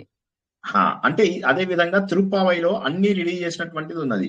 మీకు దేవుడి పైన భావన లేకపోయినా సరే, దేవుడు కి మీరు దగ్గరగా లేకపోయినా సరే, మీకు ఒక మార్గం ఇచ్చేసాను కదా. ఈ మార్గం ఉపయోగించుకున్న వాళ్ళు ఆ పాలని తీసుకోగలుగుతారు. అంటే పాలు అంటే భగవంతుడి యొక్క ఫలితం. మళ్ళొకసారి చెప్తా. మనము ప్రాక్సిమిటీ, దేవుడు మనకు దగ్గరగా ఉన్నాడని గుర్తించలేము. మనము సంసారాలలో పడిపోతూ తిరుగుతున్నప్పుడు ఏమైంది? మనకు భగవంతుడు దగ్గర లేడు. మరి ఎలాగ మనం పొందడము అంటే, ఈవిడంటుంది పాశురాలను చదవండి, చదివితే మీకు ఏమవుతుందంటే, ఏ విధంగానైతే దూడ చనిపోయినప్పుడు దూడకు ఒక ఆర్టిఫిషియల్ రూపం ఇచ్చి ఆవు దగ్గరికి తీసుకురాగానే ఆవు పాలు ఇచ్చేస్తుంది. అలాగే మీరు పాశురాలు చదివితే దేవుడు మీ లోపల ఫీలింగ్స్ ఉన్నాయని చెప్పేసి అనుకొని మీకు ఫలితాలను ఇచ్చేస్తాడు అనేది థర్డ్ కేటగిరీ. ఇప్పుడు అర్థమైందా? తిరుప్పావై పారాయణం అందరు ఎందుకు చేస్తారో అర్థమైందా? హలో పని లేదు, ఇది చదివితే ఏం కొంచెం కూడా కష్టపడకుండా థర్డ్ కేటగిరీ సో ఈజీ ఎంత ఈజీగా చెప్పారు. బాగుంది కదండి, 30 పాత్రలు చదివితే భగవంతుడి దగ్గరికి వెళ్ళిపోయారు. అది కూడా మెకానికల్ గా చేస్తున్నట్టే అయింది కదా సార్. క్షీరసాగర మదనం పాత్రలు చదివితే దేవుడు వస్తాడు, కనిపించేస్తాడు అంటే అది మెకానికల్ గా చేస్తున్నట్టే కదా సార్, నా డౌట్. చేస్తున్నట్టే. కానీ దీనికి కారణం ఏంటి అంటే, క్షీరసాగర మథనం లోపల కష్టపడుతున్న వాళ్ళు చాలా మంది ఉన్నారు, కష్టపడుతున్న వస్తువులు చాలా ఉన్నాయి, అన్నీ ఉన్నాయి. అందులోపల మనలాగా సంసారంలో ఈదుకుంటూ వెళ్తున్న వాళ్ళు కొంతమంది ఉన్నారు. వారిని కూడా దేవుడు కాపాడాడు. అదే విధంగా మన జీవితంలో కూడా భగవంతుడు కాపాడతాడు అని చెప్పేసి, అందుకని తిరుప్పావై ఎక్కువ మంది చదువుతారు. ఇప్పుడు మిమ్మల్ని తిరుప్పావై చదవమన్నానని అన్నారు. ఇది వారి నమ్మకం, వైష్ణవ సాంప్రదాయం ప్రకారం వారి నమ్మకం. బాగుంది. అందుకోసం అని చెప్పి ఎన్ని రోజులు మిగిలింది? ఇంకా 4-5 రోజుల పాటు శ్లోకాలు చదివినా చదవకపోయినా ప్రవచనాలు వినండి. ప్రవచనాలు విని భావాన్ని అర్థం చేసుకుంటా సరిపోతుంది. జస్ట్ లైన్, ఇప్పుడు నేను చెప్పిన 29-30 పాశురాల భావాన్ని చదువుకోండి చాలు ప్రతిరోజు. ఓకే, ఇంకా ఎన్ని రోజులు ఉందండి? ఇంకా 15 నాడా సంక్రమణం. ఒకసారి చూసి చెప్తారు ఎవరన్నా? 15 నాడా సంక్రమణం. సంక్రమణం 15 సార్, 14 భోగి సార్, 15 సంక్రమణం. అందులోపల మిగిలిన ఈ 5 రోజుల పాటు ఆ చివరి భావాలు చదువుకోండి. 2 భావాలు ఏవైతే ఇప్పుడు మనం చెప్పుకున్నామో, లేదా ఇదే ప్రవచనం కొన్నిసార్లు వినండి, సరిపోతుంది. ఏమైతుందంటే ఇక్కడ ఉంటే చాలు సార్, ఈ 5 రోజులు ఈ ఒక్క ప్రవచనం వింటే చాలు సార్. ఈ నవవిధ సంబంధాలు అన్నారు కదా సార్, చాలా బాగుంది. రైట్, అది చదువుకొని చక్కగా ఉండండి. ఆవిడ చెప్పేది అదే. ఈ భావాన్ని తెలుసుకున్నా చాలు, ఈ విషయాన్ని అర్థం చేసుకున్నా చాలు. ఏ విధంగానైతే ఆ క్షీరసాగర మదనంలో మునులందరూ కొట్టుకుపోతున్నారో వాళ్ళందరూ సేవ్ అయినట్టుగా మనం కూడా సేవ్ అవుతాము అనేటటువంటి అద్భుతమైనటువంటి భావనని మనము తిరుప్పావై లోపల నేర్చుకున్నాం. ఏంటి అసలు తిరుప్పావైలో ఎందుకు? ఆవిడ మొదట్లోనే ఆలోచించింది ఏం చేస్తే బాగుంటుంది. దేవుడు నన్ను ఇష్టపడుతున్నాడని తెలిసింది. ఎందుకు? నేను ఇచ్చినటువంటి మాలని ఆయన స్వీకరించాడు. నేను ప్రతిరోజు మాల వేసుకుని చూస్తున్నాను బావిలో, బాగుంది అనిపిస్తోంది. ఒకరోజు వాళ్ళ నాన్నగారి తప్పు అంటే ఆ రోజు భగవంతుడు కళలో కనిపించి లేదు లేదు ఆవిడ వేసుకున్న మాలలే నేను వేసుకుంటాను. అప్పటి నుంచి ఆవిడకి అర్థమైంది, మరి అలాంటప్పుడు నేను భగవంతుడికి దగ్గరగా ఉన్నప్పుడు నేను ఎందుకు వేరే మార్గము అని పాశురం అంతా రాసేసింది. ఆవిడ 30 రోజుల్లో రాయలేదు, ఇదంతా ఒక రోజులో రాసినటువంటి పాశురాలు ఇవన్నీ. తర్వాత ఏం చేసింది, ఆవిడ ఆలోచిస్తూ కూర్చుంది ఎలాగా ఇప్పుడు. సరే, ఇంతలోకే ఈ పాండ్యరాజు అని ఎవరైతే అక్కడ లోకల్ ఈయన ఉంటాడో ఆయనకి ఈవిడ కళ లోపల కనిపించడం జరిగింది. ఆయనకి కళలో వస్తారు. ఎవరు? ఈయన భగవంతుడు కనిపిస్తాడు. వీళ్ళ అమ్మగారు ఉంటారా, వీళ్ళ అమ్మగారికి కూడా కళలో కనిపిస్తారు. వీళ్ళ అమ్మగారు కాదు, సరే వీళ్ళ నాన్నగారికి కూడా కళలో కనిపిస్తాడు దేవుడు. కనిపించి ఏమంటాడంటే, ఇంకా ఈవిడ వివాహం చేసుకుంటే తననే చేసుకుంటాను అని చెప్పేసి చెప్పింది భగవంతుడిని. ఆయన కళ లోపల కనిపించి అప్పుడు ఏవో పాటలు ఉంటాయి, దానికి కూడా ఏవో పాశనాలు ఉంటాయి, వారణం ఆయిరం ఏదో అంటారు, ఒకసారి చూసుకోండి, నాకు సరిగా అనరాదు అది తమిళంది. సో అవి ఇప్పటికీ కూడా కళ్యాణాలలో చదువుతాట. తమిళ్ వాళ్ళలో మా ఫ్రెండ్ చెప్పాడు ఒకసారి నాకు, ఇదేంట్రా అంటే దీన్ని వారణం ఆయిరం వరుణం ఏవో అన్న, నాకు అంత నోటికి రాదు అది. అవి చదువుతారు ఇప్పటికీ కూడాను. సో గోదా ధరించిన మాలలే వేసుకుంటాను అని భగవంతుడే చెప్పినప్పుడు నేను రంగనాయకమ్మగా ఎందుకు కాకూడదు, ఆయన రంగనాథుడు, నేను ఎందుకు కాకూడదు? సో అని చెప్పేసి ఇంతలోకి ఆయన కళలో కనిపిస్తాడు. కళలో కనిపించి ఆ అర్చకులకు వీళ్ళ నాన్నగారు అయినటువంటి విష్ణు చిత్తుడు ఎవరైతే పెద్ద ఆల్వారో పెరియ ఆల్వార్ ఆయనకు కనిపించడము, తర్వాత నెక్స్ట్ పాండ్యరాజుకి వీళ్ళందరికీ కనిపించి గోదాని ఇక్కడికి శ్రీరంగానికి తీసుకురండి, నేను ఆమెను పెళ్లి చేసుకుంటాను అని చెప్పేసి వీళ్ళు ఏం చేస్తారంటే ఇక ఆమెను గొప్పగా అలంకరిస్తారు, నిజంగా ఆయన పెళ్లి కూతురులాగా అలంకరిస్తారు. సంతోషంగా ఊరేగింపుగా కొందరు వేలాది మంది ఆ రోజు లోపల వైష్ణవ భక్తులందరూ కూడా ఆవిడని భగవంతుడి దగ్గరికి తీసుకెళ్తూ ఉంటారు. అలా పుర వీధుల లోపల ఆమె అందరి మధ్య లోపల కూడా ఆనందంగా వెళ్తుంది. ఘన స్వాగతం, ఎక్కడ చూసినా కూడా ఘన స్వాగతము. అలా పెళ్లి కూతురుగా అలంకరించుకున్నటువంటి ఆవిడ అలా అద్భుతంగా దర్జాగా పల్లకి దిగి అలా ప్రశాంతంగా భగవంతుడి వైపు నడుచుకుంటూ వెళ్తుంది. ఆలయ ప్రాంగణంలోకి వెళ్ళింది, ఆలయ గర్భగుడిలోకి వెళ్ళింది. అలా భగవంతుడి పాదాల దగ్గర కూర్చుంది. ఆ దివ్య జ్యోతి భగవంతుడి లోపల కలిసిపోయింది. ఈ దినంనే భోగి అంటారు. భోగి అంటే భగవంతుడి యొక్క సుఖమును అనుభవించడము, భగవంతుడి యొక్క అనుభవము పొందడము. అందరూ చూస్తుండగానే అక్కడ ఉన్న వాళ్ళందరూ కూడా పరవశించిపోతూ ఉన్నారు. శ్రీ రంగనాథుడు పాదాల దగ్గరికి వెళ్లి ఆ దివ్య కాంతి లోపల ఆవిడ కలిసిపోయింది. జీవాత్మ పరమాత్మని ప్రేమ ద్వారా, ప్రాక్సిమిటీ ద్వారా ఆయనని చేరుకోగలిగింది. అక్కడ ఉన్న వాళ్ళందరూ కూడా ఆశ్చర్యపోయారు. అటువంటి మహోన్నతమైనటువంటిది. అందుకే భోగి పండుగ రోజు నాడు వారిద్దరి వివాహము చేస్తారు. జై శ్రీకృష్ణ. ఏమన్నా ప్రశ్నలు ఉన్నాయా? ముందుకెళ్దాం. ఇప్పుడు చెప్తుంటే మా కళ్ళ ముందు అలా ఇమాజినేషన్ లోకి అలా వెళ్తున్నట్టు, పువ్వులు చల్లుతున్నట్టు, అలా పెళ్లి కూతురులాగా రెడీ అయ్యి ఒక్క సెకండ్, ఆ ఫ్రాక్షన్ ఆఫ్ సెకండ్ అలా కళ్ళ ముందు వచ్చింది సార్, లైవ్ లాగా. థ్యాంక్ యూ సార్, బాగుంది. బాగా జై శ్రీకృష్ణ.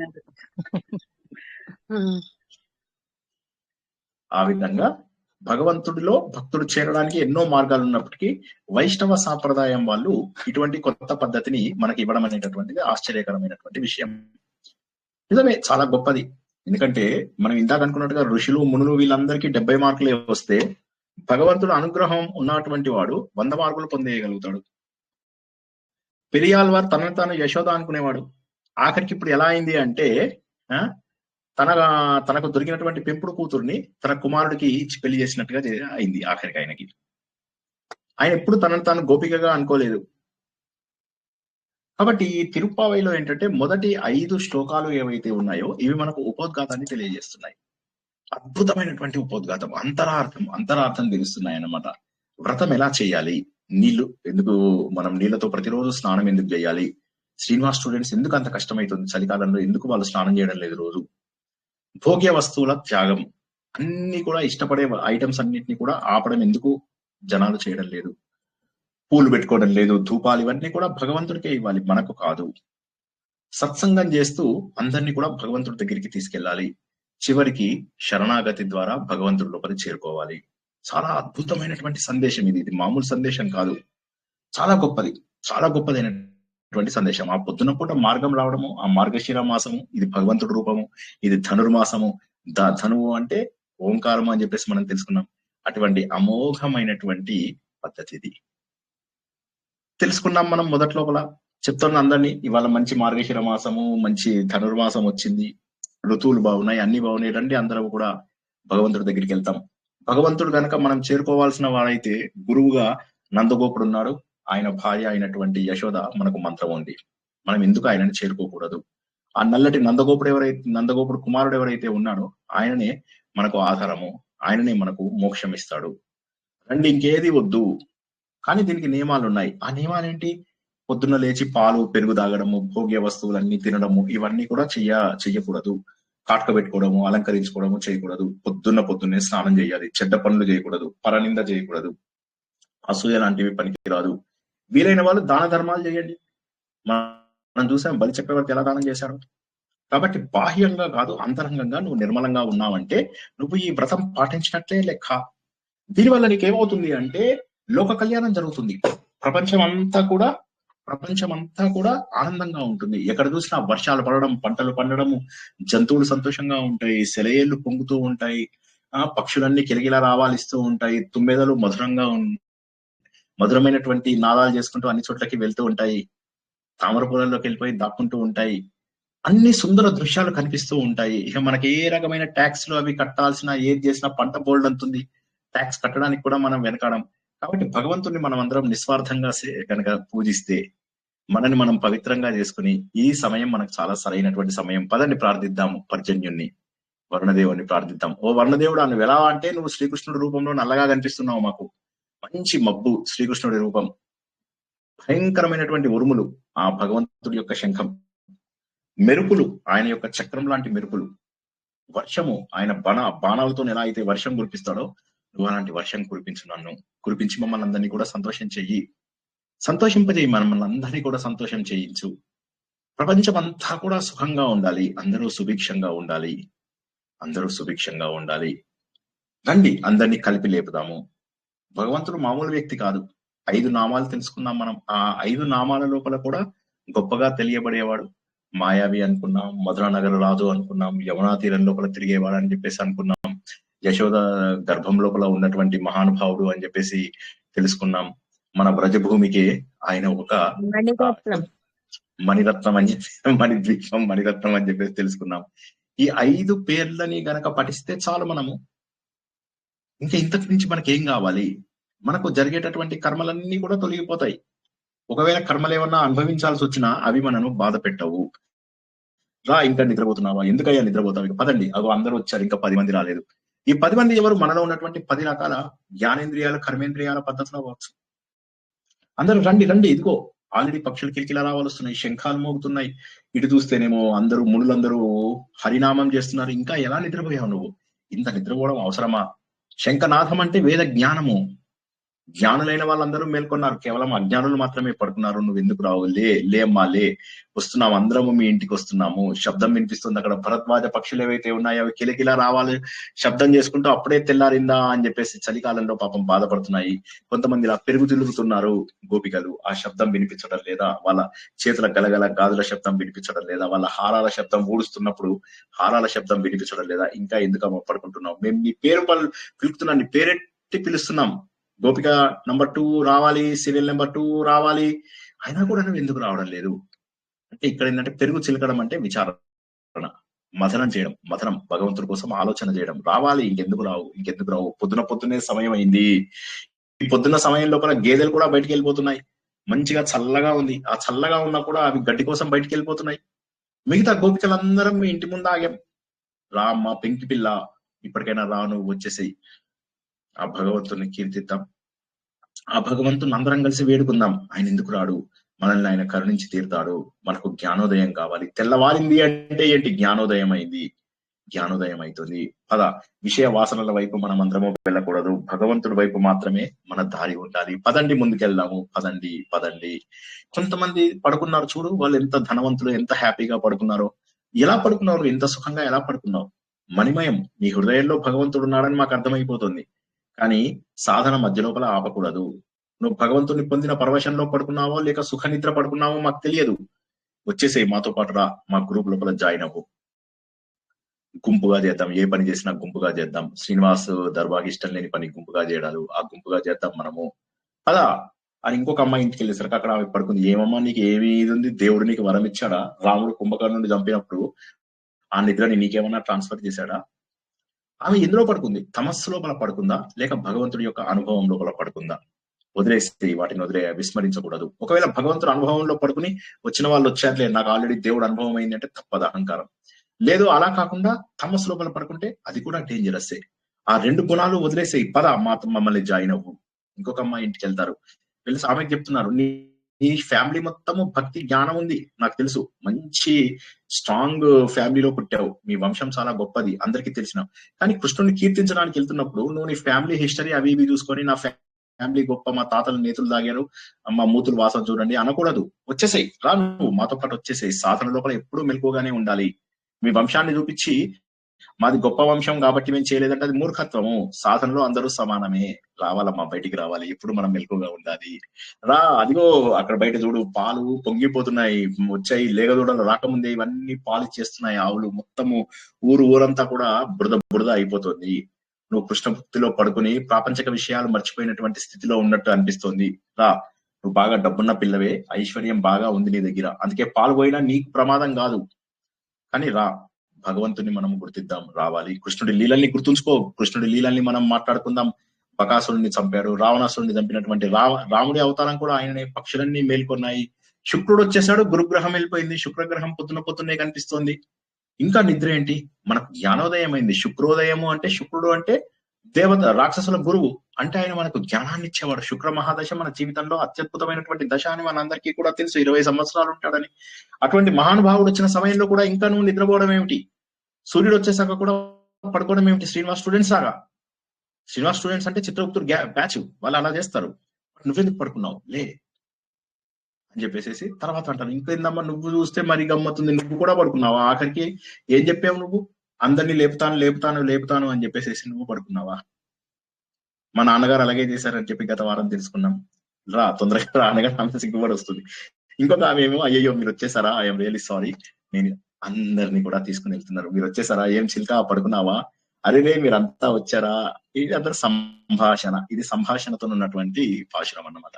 అంటే ఇక్కడ అహంకారం లేదు ఆమెకి, తన తప్పు ఒప్పుకుని మనస్ఫూర్తిగా వీరందరితోటి జాయిన్ అయ్యి ఇక్కడ నుంచి పదండిగా నందగోపుడు ఇంటికి వెళ్దామని చెప్పేసి అక్కడ ద్వారపాలకుడికి వెళ్తారు. అక్కడికి వెళ్ళి ద్వారపాలకులను లేపరు వాళ్ళు, ద్వారపాలకులు పడుకుంటే కదా లేపడానికి. ద్వారపాలకులు క్షేత్రపాలకులు పడుకుంటే అయిపోయినట్టే. సో వాళ్ళు పడుకోరు, వాళ్ళని లేపాలి, వాళ్ళని పర్మిషన్ తీసుకోవాలి, వాళ్ళ దగ్గరికి వెళ్ళి పర్మిషన్ తీసుకోవాలి. అయ్యా మేము ఎవరం అనుకుంటున్నాం, మేము ఎందుకు వచ్చాము ఇక్కడికి? మేము కృష్ణుడి యొక్క భక్తులం, కృష్ణుడికి కావాలి అని చెప్పి. అందులో కృష్ణుడు మమ్మల్ని రమ్మన్నాడు, వ్రతం చేసే సామానంతా ఇస్తాను అని చెప్పేసి రమ్మన్నాడు. మేమేం చీటర్సం కాదు, నిన్నేదో మోసగించుకొని లోపల నుంచి డబ్బులు పట్టుకెళ్లే వ్యక్తులం కాదు, ఆయనను సేవించడానికి వచ్చాము. కృష్ణుడు మాకు వస్తువులన్నీ ఇస్తా అన్నాడు అనగానే అప్పుడు ఆయన తెరుస్తాడు. అంటే ఏంటంటే అనుమతితోని మనం లోపలికి వెళ్ళాం. అనుమతితో లోపలికి వెళ్ళిన తర్వాత చూసేసరికి నందగోపుడు, తర్వాత యశోద, కృష్ణుడు ఉన్నారు. బాగుంటే ఎట్లాగా మరి? వీళ్ళందరూ ఏమో పొద్దున్నే లేచి నిద్ర లేచి లాల పోసుకుని ఆమాం తినకుండా వీళ్ళందరూ వెళ్ళేసరికి అక్కడేమో అందరూ బొబ్బున్నారు మంచిగా. అప్పుడు మళ్ళీ వాళ్ళని లేపాలి.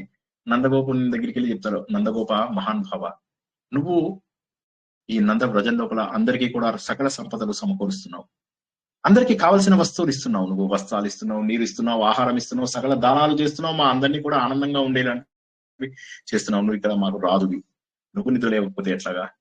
ఓ యశోదమ్మ, నువ్వు కేవలం శ్రీకృష్ణుడికి తల్లి మాత్రమే కాదు, మా గోకులంలో అందరికీ కూడా నువ్వు ఒక దీపం లాంటి దానికి తల్లి. నువ్వు మేల్కోను, నువ్వు మాకు మంత్రం సమానం. మీ భర్త ఎవరైతే ఉన్నారో ఆయన మాకు గురువు సమానం. ఓ మహానుభావుడైన బలరామ, మంచి మహోన్నతంగా రకరకాల బంగారు ఆభరణాలు ధరించావు, అవన్నీ ధరించినటువంటి వాడు నువ్వు, నీ బ్రదరు కలిసి ఇద్దరు కలిసి లేవండి. ఓ మహానుభావుడైన శ్రీకృష్ణ, నువ్వు త్రివిక్రమ అవతారంలో ఆకాశాన్ని కూడా చీల్చేసావేమో, అన్నంత రూపాన్ని ఎదిగావు, రావాలి అని చెప్పేసి భగవంతుడి యొక్క పరివారాన్ని ప్రార్థిస్తున్నారు. అంటే ఏంటి? మనం ఆలయంకి వెళ్ళినప్పుడు ఏం చేస్తాం? ఫస్ట్ డైరెక్ట్ గా టెంపుల్లోకి వెళ్ళకూడదు, ఇది మనం ఇంతకుముందు తెలుసుకున్నది. పరివార దేవతలని 3 సార్లు చూస్తాం. మనలో రాజసిక తామసిక సాత్విక లక్షణాలని పోగొట్టుకున్న తర్వాత గుణాతీతుడైనటువంటి భగవంతుని మనం చూడాలని ఇంతకుముందు తెలుసుకున్నాం. అదిగాక చుట్టూరా ఉన్నటువంటి పరివార దేవతలందరినీ కూడా చూసిన తర్వాత లోపలికి వెళ్ళాలి. అయితే ప్రస్తుతం ఉన్న పరిస్థితులలో మనకు పెద్ద పెద్ద ఆలయాలలో ఇది సాధ్యపడదు. కాబట్టి ఏంటంటే ఆ గుళ్ళకు వెళ్లకుండా మానసికంగా చేసుకుంటే సరిపోతుంది. మానసికంగా వాటన్నిటినీ చూసుకుని నువ్వు భగవంతుని చూసుకున్నట్టుగా ఖచ్చితంగా పరివార దేవతలను చూసిన తర్వాతనే భగవంతుడిని చూడాలి. అది గురువాయూరా, తిరుపత, శ్రీశైలమా, ఐ డోంట్ కేర్. మనం చేస్తున్నది తప్ప 1000% తప్పు, 100% కాదు, 1000% తప్పు. ఆలయంలో పండితులకు తెలియదా? తెలుసు. మరి మనం ఎందుకు పట్టించుకోరు? They don't care about us. ఎలాగో మాట్లాడచ్చా సార్? ఎలాగో క్యూ పెడతారు కదా, ఆ క్యూ గుడి చుట్టూ పెడితే అందరిని ద్వారం దర్శనాలు అవుతాయి, లోపలికి పోవచ్చు. కానీ అక్కడ అట్లా ఎక్కడా లేదు సార్. కాబట్టి అక్కడ నుంచి పరివార దేవతలందరినీ చూసాం. చూసిన తర్వాత వెళ్ళేసరికి అక్కడ నీలాదేవి పడుకుంది. అమ్మా నీలాదేవి, నువ్వు ఎంత అదృష్టవంతురాలి తెలుసా? మీ మామగారు ఎవరైతే ఉన్నారో ఆయన చాలా డబ్బున్నవాడు, శక్తి కూడా ఉన్నటువంటి వాడు, వేలాది ఏనుగుల బలం ఉన్నటువంటి వాడు. చక్కగా నీ కేశాలు ఏవైతే ఉన్నాయో మంచి సుగంధం వస్తూ ఉంటాయి ఎప్పుడు. వాటిని బాగా సవరించుకొని సర్దుకుంటూ మా దగ్గరికి వచ్చేసి తలుపు తీగాస్తా. నీ భర్త ఉన్నాడు కదా, కృష్ణుని కూడా మెల్లగా లేపు అని చెప్పేసి చెప్తున్నారు. అంటే ఏంటంటే ఇప్పుడు ఎప్పుడైతే భగవంతుడి యొక్క భార్య అనే కాదు, ఎవరింటికి వెళ్ళినా కూడా జనరల్లీ వాళ్ళ సగభాగాన్ని గనక మనము పర్మిషన్ తీసుకుంటే రెండవ సగము కొద్దిగా కంట్రోల్లో ఉంటారు అని చెప్పేసి అప్పుడు అంటారు. కృష్ణుడు అక్కడ పడుకుంటాడు. ఏమయ్యా కృష్ణుడా, నువ్వు పడుకున్నావు హ్యాపీగా, మంచి మంచం, చాలా మెత్తటి మంచంలో పడుకున్నావు, మంచిగా ఎక్కడ చూసినా కూడా పాలరాతితో చేసినటువంటి మంచం, హ్యాపీగా పడుకున్నావు చక్కగా భార్య దగ్గర. ఒకసారి నువ్వులే, నీ భార్య, ఇద్దరులే, నువ్వు చూడు మా వైపు, నీ భార్య కూడా మా వైపు చూడాలి. అంటే శక్తిలో ఉన్నటువంటి శివుడు శక్తి, భగవంతుడిలో ఉన్న చైతన్యం, ఈ రెండు కావాలి మనకు. ఇది లేకుండా ఇది లేదు, ఇది లేకుండా ఇది లేదు. దీపంలోని వెలుతురు. కాబట్టి భగవంతుడు భార్య. నీలాదేవి ఎవరని చెప్పుకున్నాం మనము? యశోదాదేవి వాళ్ళ బ్రదర్ యొక్క డాటర్, మేనమామ కూతుర్ని పెళ్లి చేసుకున్నాడు. సో చెప్తాడనమాట. కాబట్టి ఇప్పుడు నువ్వు వదిలేసి రా, తెల్లారుతుంది అంటే భగవంతుడు మన కోసమని తన సుఖాలను కూడా వదిలేసి వస్తాడు. రావాలమ్మా, మీ ఇద్దరూ కలిసి రండి, భార్యాభర్తలు ఇద్దరూ కలిసి రండి మమ్మల్ని. ఈ ప్రపంచంలో ఉన్నటువంటి అందరి భయాన్ని పోగొట్టేటటువంటి ఓ భగవంతుడు, 33 కోట్ల దేవతల భయాన్ని పోగొట్టేటటువంటి ఓ శ్రీకృష్ణ, మీరిద్దరూ రావాలి, మేమందరము బయట వెయిట్ చేస్తున్నాము, మా అందరినీ కూడా కరుణించడానికి రావాలి కదా అని చెప్పేసి. అప్పుడు కృష్ణ, నువ్వు ఎంత గొప్పవాడివి తెలుసా? ఇటు సైడ్ చూస్తే నీలో గొప్పతనం, అటువైపు చూస్తే నీ లోపల పరాక్రమం చాలా అద్భుతంగా ఉన్నాయి భగవంతుడు. మహోన్నతమైనటువంటి దాతృత్వం నీ దగ్గర ఉంది. ఏమన్నా అడిగాము అంటే ఇట్లా పగిలిపోయి అంటారు కదా, భగవంతుడిని అడిగితే గుడిసె పగిలేలాగా ఇస్తాడు అని చెప్పేసి ఒక సామెత ఉంది హిందీ లోపల. అలాగా జోపడపాడికే దేతా హై, మన ఇల్లు గుడిసె వదిలేసి ఇచ్చేస్తారు దేవుడు ఇవ్వాలి అని డిసైడ్ చేస్తే. అలాగా భగవంతుడు నువ్వు పాలను అడిగితే మా కుండలు నిండిపోయేంత పాలిస్తావు. అదేవిధంగా శత్రువులు చూస్తే నీ పరాక్రమానికి ఓడిపోతారు. అలాగే మేమేంటంటే అందరము సమానం, మా దగ్గర ఉన్న వాళ్ళం అందరం సమానం. ఎందుకంటే నువ్వు నీ దగ్గర శత్రువులు గాని, నీ దగ్గర నిన్ను ఇష్టపడే వాళ్ళు గాని అందరూ నీ దగ్గరికి వచ్చి తల ఉంచే ఉంటారు. నువ్వు ఒక్కసారి లే. గుంపులుగా మేమందరము అహంకారం, మమకారం అనేటటువంటి చెడు భావాలని, వేరే వాళ్ళపైన నిందలను, చెడు విషయాలని అన్నిటిని తగ్గించుకుని నీ దగ్గరికి వచ్చాము. మా లోపల ఇంకా అహంకారం లేదు, మా లోపల ఇంకా మేము అనే భావన లేదు, మా లోపల పొగరు లేదు, మా లోపల నేను అనే భావన కూడా లేదు. కేవలం కావలసినటువంటిది నీ కటాక్షమైనటువంటి రూపం కావాలి, నువ్వు మా వైపు చూసేటటువంటి కళలు కావాలి అనగానే శ్రీకృష్ణుడు ఇట్లా లేచుకుంటూ లేస్తాడు. అబ్బా ఏం లేచావయ్యా! ఒక సింహం కనుక వర్షాకాలం లోపల లేచి గుహలోంచి లేచి ఏం జరిగిందిరా బయట, క్యాహోరా బై దిక్నేదో అని చెప్పేసి మెల్లగా బయటికి వచ్చి ఇలా చూస్తుంది అనమాట. చూసేటప్పుడు ఇలా కళ్ళిలా నురుముకుంటూ ఇలా ఎర్రగా ఆయన కళ్ళని ఇలా పెట్టేసేసి జూలు దులుపుకుంటూ ఒక సింహం బయటకు వచ్చిందిరా. అలాగా వచ్చేసాడు శ్రీకృష్ణ భగవానుడు. క్యాహోరా బై, ఏమైంది, నన్ను లేవమంటున్నారు మీరంతా అని చెప్పేసేసి. రాగానే భగవంతుడు శాంతమూర్తి, పరాక్రమమూర్తి. అటువంటి భగవంతుడు లేచి రావడాన్ని వీళ్ళు చూడగానే ఒక్కసారి అందరూ ఆయనను చూసి కళ్ళు తెరిచి వస్తుంటే సంతోషంతో మంగళ శాసనం చేస్తారు. మంగళ శాసనం అంటే జనరల్ గా ఏంటంటే దిష్టి ఎవడు చేయకుండా, అంటే మంగళ శాసనం చేయకపోతే ఏమో అంటే షీల్డ్. మంగళ శాసనం అంటే షీల్డ్. ఒకసారి చెప్పండి, మంగళ శాసనం అంటే ఏంటి? కవచం. కవచం. అది కొద్దిగా రాసుకోండి తెలియని వాళ్ళు. మంగళాశాసనం అంటే ఏంటి అని మనకు చాలా మందికి తెలియదు. తెలియని వాళ్ళు రాసుకోండి, తెలిసిన వాళ్ళు గుర్తుంచుకోండి. మంగళాశాసనం చేస్తారు ఏమని, భగవంతుడా నీకు దిష్టి తగలకూడదయ్యా, భగవంతుడా నీకు దిష్టి తగలకూడదు, నువ్వు ఎటువంటి వాడివి, మహానుభావుడవు, నువ్వు వామనుడిలాగా ఉండి త్రివిక్రముడు అవతారంలోకి వెళ్ళిపోయినటువంటి వాడివయ్యా, రావణాసురుని కూడా సంహరించినటువంటి రాముడు రూపంలోని శక్తికి మంగళం, నిత్య మంగళం, జయమంగళం. శకటాసురుణ్ణి తన్ని అటువంటి వాడివి నువ్వు, నీ కీర్తికి జయమంగళం. గోవర్ధనగిరిని ఎత్తావు, నీకు మళ్ళీ మళ్ళీ మంగళం. ఓ భగవంతుడా ఈ మంగళ శాసనాన్ని అందుకో, ఇది మా భక్తికి పరాకాష్ట, మాకు నీ మీద ఉన్నటువంటి ప్రేమకు పరాకాష్ట, నీకు ఏ రకమైనటువంటి అనర్థము జరగకూడదని మేము నిన్ను ప్రార్థిస్తున్నాం. భగవంతుడికి అనర్థం జరగడం ఏముంది, ఏమీ లేదు. కానీ వీళ్ళ ప్రేమ అక్కడ చెప్తుంది అంతే. భగవంతుడికి అనర్థం జరుగుతుందా, జరగదు. వీరి ప్రేమ అక్కడ చెప్తుంది నా దేవుడికి ఏం కాకూడదు. మనమందరం రామాలయాన్ని ఎలా కాపాడుకుంటాం, సోమనాథ ఆలయాన్ని వాడు గజని వచ్చి కొల్లగొడుతున్నప్పుడు వేలాది మంది సామాన్యులు పోరాడి చనిపోయారు హిందువులు. బ్రాహ్మణ్స్ అయితే ఊతకోచపోయబడ్డారు, ఒక్కొక్కరిని నరికి పారేశారు బ్రాహ్మణులని. శివలింగాన్ని కౌగులించుకున్న ఆఖరికి వాళ్ళంతా పోయి నువ్వు ఎంత డబ్బు కావాలో అంత డబ్బు తీసేసుకో, మా భగవంతుని మాత్రం ఏం చేయకని చెప్పేసి శివలింగాన్ని కౌగిలించుకున్న జనాలందరినీ కూడా నరికి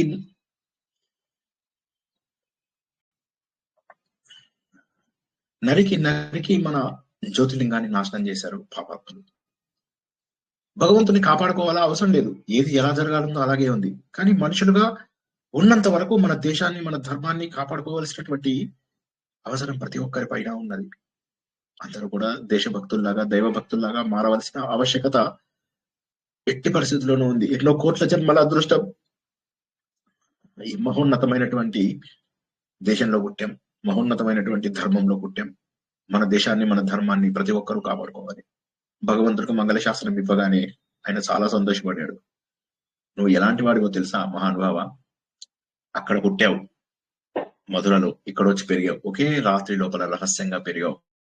వేరే వాళ్ళ కుట్రలు ఏవైతున్నాయో అవన్నీ భంగం. ఎంతో మందిని నిన్ను చంపడానికి కంసుడు వినియోగించాడు, కానీ ఆ అవస్థలన్నీ కూడా పోగొట్టావు. వచ్చాం ఇక మేమందరం నిన్ను ప్రార్థించడానికి వచ్చాం. నువ్వు మా హృదయంలోనే పుట్టావు, మా జ్ఞానంలోనే నువ్వు పెరగాలి, మా ఎరుకలోనే నువ్వు కనిపిస్తూ ఉన్నావు. నీ ఎదుగుదల మొత్తం మాకు కనిపిస్తోంది. నువ్వు పుట్టింది అక్కడ, పెరిగింది ఇక్కడ, పుట్టింది ఇక్కడ, పెరిగింది మా మనస్సు లోపల. నీ ప్రతి పెరుగుదల, ప్రతి ఎదుగుదల నాకు కనిపిస్తుంది. నీ నవ్వు, నీ ఎదుగుదల, నీ చిలిపి చేష్టలు అన్ని కూడా మాకు కనిపిస్తున్నాయి ఓ భగవంతుడా. ఇంతకంటే ఇంకా నిన్ను ఏమని ప్రార్థించాలి? మా లోపల అహంకారం అనేటటువంటిది ఉందా? లేదు. నువ్వు ఎదురుగా వచ్చావు, నేనందరము తీసుకొచ్చి ఇక్కడ సింహాసనంలో కూర్చోబెట్టాము. ఎందుకని? నువ్వు రాజుగా ఉన్నట్లయితే మా కోరికలన్నీ తీర్చగలుగుతావు. మంచం మీద నుంచి కోరికలు తీర్చడం కాకుండా ఎక్కడ కూర్చోవాలా అక్కడ కూర్చుని మా అందరికీ కూడా మాకు శుభం కలిగజేయాలి. నీ లీలలన్నీ కూడా మేము చెప్తున్నాం, నీకు ఎటువంటి చెడు జరగకూడదు అన్నటువంటి భావన మా లోపల ఉన్నదయ్యా. మహాన్ భావ వచ్చేసాయి. శ్రీకృష్ణుడు మెల్లగా సరే సింహాసనం మీద కూర్చోబెట్టారు. ఏం కావాలి మీ అందరికి? మహానుభావ, వ్రతం చేసుకుంటామంటే నువ్వేమన్నావు? పొద్దున్న రండి అన్నావు. వ్రతం ఎందుకు చేస్తామన్నా? మేము దేశమంతా సుభిక్షంగా ఉండడానికి వ్రతం చేసుకుంటాం అంటే నువ్వు ఆ వస్తువులన్నీ మా ఇంటికి రండి పొద్దున్నే, ఇప్పుడు నైట్ అయిపోయింది కదా, ఎర్లీ మార్నింగ్ రండి అని చెప్పావు. ఎర్లీ మార్నింగ్ రమ్మన్నావు, వచ్చాం. మాకు ఇప్పుడు శంఖం కావాలి వ్రతం కోసం అని, డప్పులు, భేరీ అంటాం కదా, భేరీలు కావాలి, డప్పు కొడతాం కదా, మంగళ గీతాలు పాడేవాళ్ళు కావాలి, గొప్పవైనటువంటి దీపాలు కావాలి, జెండా కావాలి, భారత్ మాతాకి జై అని వెళ్తాం కదా, అలాంటి భారత్ మాత జెండాలు ఉంటాయి. కృష్ణ పైన పెట్టేటువంటి విధానం, బట్ట, అది కూడా కావాలి మాకు. ఇవన్నీ కూడా బాహ్యమైన వస్తువులు కాదు. ఇవన్నీ కూడా వాళ్ళు అడిగింది ఏది బాహ్యమైన వస్తువు కాదు. శంఖం ఇవ్వవయ్యా అంటే ఆయన పాంచజన్యం ఇచ్చేశాడు. అది ఓంకార స్వరూపం, ఓంకార ధ్వని వస్తుంది. దేవదత్తం పాంచజన్యం అని చెప్పేసి మనము భగవద్గీతలో తెలుసుకున్నాం. మన శంఖం కూడా దేవదత్తము, దేవుడు ఇచ్చినటువంటిది, దత్తము ఇచ్చినటువంటిది. ఈ శంఖము దేవదత్తం. ఇందులోంచి వచ్చే స్వరాలు మంచి మాటలే మాట్లాడాలి, చెడ్డ మాటలు మాట్లాడకండి. దేవుడిచ్చిన వస్తువులను చెడ్డగా వాడతామా ఆలోచించండి ఒకసారి. దేవుడిచ్చిన గొంతును దేవుడి కోసమే ఉపయోగించాలి. ఆ సత్యాన్ని గుర్తించండి. దేవదత్తమైనటువంటి శంఖం ఇది, మన గొంతు అటువంటిది. ధ్వజమియు అంటే భగవంతుడు కీర్తి. ఆధ్యాత్మిక గుణాలు కావాలి, మాకు దీపం కావాలి. అంటే మా లోపల ఉన్నటువంటి జ్ఞానం, మాకు జ్ఞానం కావాలి ఓ భగవంతుడా. మాకు ఇంకా ఏమీ వద్దు, జ్ఞానం కావాలి మాకు. దీపం రూపం లోపల నువ్వు వైఫ్ ని తీసుకెళ్ళు అంటున్నావు. వైఫ్ కూడా రెడీగా ఉంది, నేను కూడా మీతో పాటు వస్తాను అని చెప్పి ఆవిడ రెడీగా ఉంది. ధ్వజం గరుడ వాహనాన్ని ఇచ్చేసావు మాకు ధ్వజంగా. ఆయన ఇలా తిరుగుతూ నీ కీర్తిని ప్రకాశింపజేస్తున్నాడు. వితానం కావాలి అంటే కప్పేవాడు, పైన కప్పాలి కదా, దేవుడు ఊరేగింపుకి ఇట్లా పైన కప్పాలి కదా, ఆదిశేషువుని ఇచ్చేసావు నువ్వు. శంఖమీయవాయ అంటే పాంచజన్యం ఇచ్చేసావు. మా లిస్ట్ అంతా కూడా చెప్పాము. అన్ని వస్తువుల్ని మాకు నువ్వు చాలా బాగా ఇచ్చావయ్యా, అన్ని వస్తువులను ఇచ్చావు. ఈ ఆధ్యాత్మిక గుణాలు మాకు సాధన లోపల కావాలి భగవంతుడా. నువ్వు ఇచ్చినటువంటి వస్తువులు సామాన్యమైనటువంటి వస్తువులు కాదు. మేము ఎన్నో కోట్ల జన్మలు అదృష్టం చేసుకుంటే ఈ దేశంలో ఈ ధర్మంలో పుట్టాము. మాకు సాధన చేసుకునే ప్రతి వస్తువు కూడా నువ్వు పరికరాలు అన్ని కూడా నువ్వు ఇచ్చావు. నువ్వు మహానుభావుడివి, శత్రువులను జయింపగలిగినటువంటి వాడివి. మేము మా అంతర్గతంగా ఉన్నటువంటి అరిషడ్ వర్గాలను జపంని నీ ధ్యానం ద్వారా పోగొట్టుకుంటాము. ఇలాగ నీ దగ్గరికి రావడం వల్లనే మా వ్రతం పూర్తయింది. మేము ఏదో మళ్ళా ప్రత్యేకంగా ఇవన్నీ తీసుకెళ్లి చేయాల్సిన అవసరం లేదు. ఇప్పుడు మాకు సంతోషంగా ఉంది. ఇప్పుడు మేము గాజులు వేసుకుంటాము, పూలు ధరిస్తాము. ఇప్పటి వరకు మేమేమీ ధరించలేదు. నిన్ను చూడాలి, నీ అనుగ్రహం పొందాలి అని నీ దగ్గరికి వచ్చాం. ఇప్పుడు ఈరోజు మాకు భోగి, ఈరోజు మాకు భోగి, ఈరోజు మేము ఆనందంగా ఉంటాము. ఈరోజు మేము నెయ్యి గారుతున్న తీయటి పొంగలిని తింటాము. ఎందుకంటే భగవంతుడి యొక్క సమీపానికి వెళ్తే మనకు సచ్చిదానందం, మధురం, అమృత దర్శనం, అమృత పానం, అమృత స్నానం ఇవన్నీ జరిగినట్టుగా ఉంటుంది. మాకు ఈరోజు భోగి పండుగ. నువ్వు అన్ని ఇచ్చావు, మా వ్రతం అయింది. మేము కొత్తగా వ్రతం చేయాల్సినటువంటి అవసరం లేదు. అన్ని కూడా చాలా బాగా ఇచ్చావు భగవంతుడా. ఇక మాకేం కావాలి? మేము అడవిలో తిరిగేటటువంటి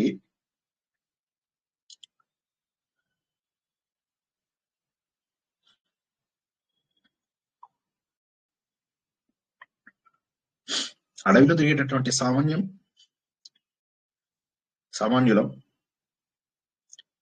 మూర్ఖులం, మంచిళ్ళు తాగండి సార్, మంచిళ్ళు తాగండి. మేము మూఢులం, సామాన్యులం, మాకు కర్మయోగం తెలియదు, భక్తి అంటే ఏంటో తెలియదు, రాజయోగం అంటే తెలియదు, జ్ఞానయోగం అంటే ఏంటో తెలియదు. కానీ నాకు నీకు ఉన్నటువంటి సంబంధం తెలుసు. మనమంతా ఒకే కులంలో పుట్టాం, ఒకే గ్రూప్ లో పుట్టాం. మన ఇద్దరి మధ్య 9 రకాల బంధాలు ఉన్నాయి. ఓ భగవాన్, నువ్వు తండ్రివి, మేము పిల్లలము. నువ్వు ఆధారం, మేము ఆధేయం. నువ్వు జ్ఞేయము, మేము జ్ఞాత. నువ్వు స్వామ్యము, ఈ ప్రపంచమంతా స్వామ్యము. నువ్వు స్వామివి. నువ్వు భర్తవు, మేము భార్యవు.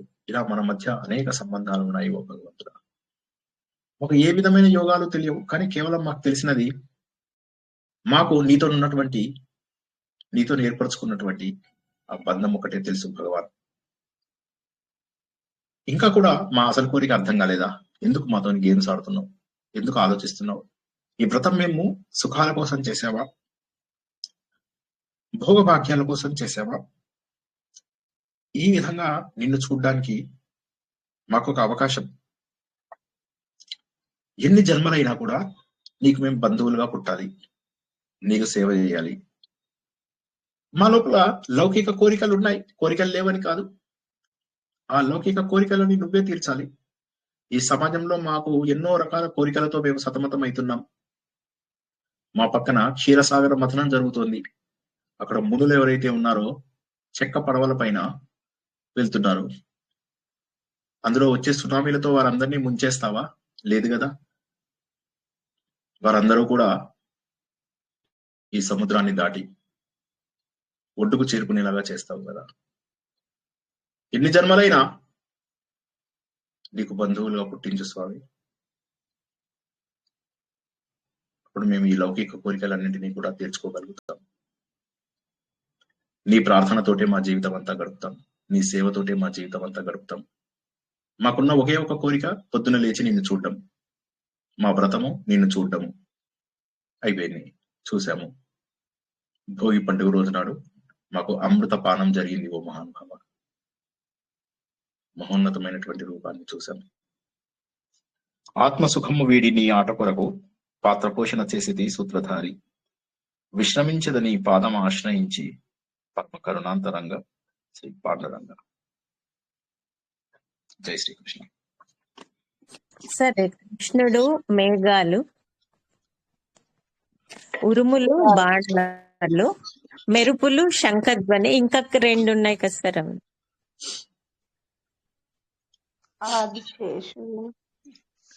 ఇక్కడ ఆదిశేషువు ఎక్కడ వచ్చాడండి? మనం మొదటి శ్లోకంలో చెప్పుకున్నాం. అది మొదటి 2-3 శ్లోకాలలో శార్గమం అనేటటువంటి బాణం ద్వారా వర్ష చినుకులు పంపిస్తాడు అప్పుడు ఆయన. అది ఉరుములు అంటే శంఖనాదం, మెరుపులు అంటేనేమో ఆయన చక్రం యొక్క మెరుపులు, మేఘమేమో ఆయన రంగు, వర్షమేమో ఆయన బాణాల యొక్క శరవర్షం. జై శ్రీకృష్ణ.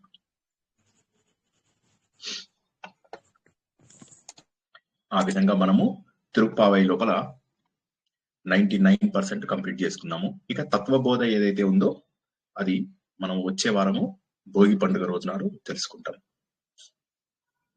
ఇప్పుడు మీ ప్రశ్నలు మీవి చెప్పండి ఒకసారి ఏమన్నా ఉంటే. భగవంతుడికి ఈ 4 రోజులు మేల్కొల్పే లేదంటారు కదండి, మళ్ళీ పడుకున్నాడు అని అంటేనో అర్థం కాలేదు.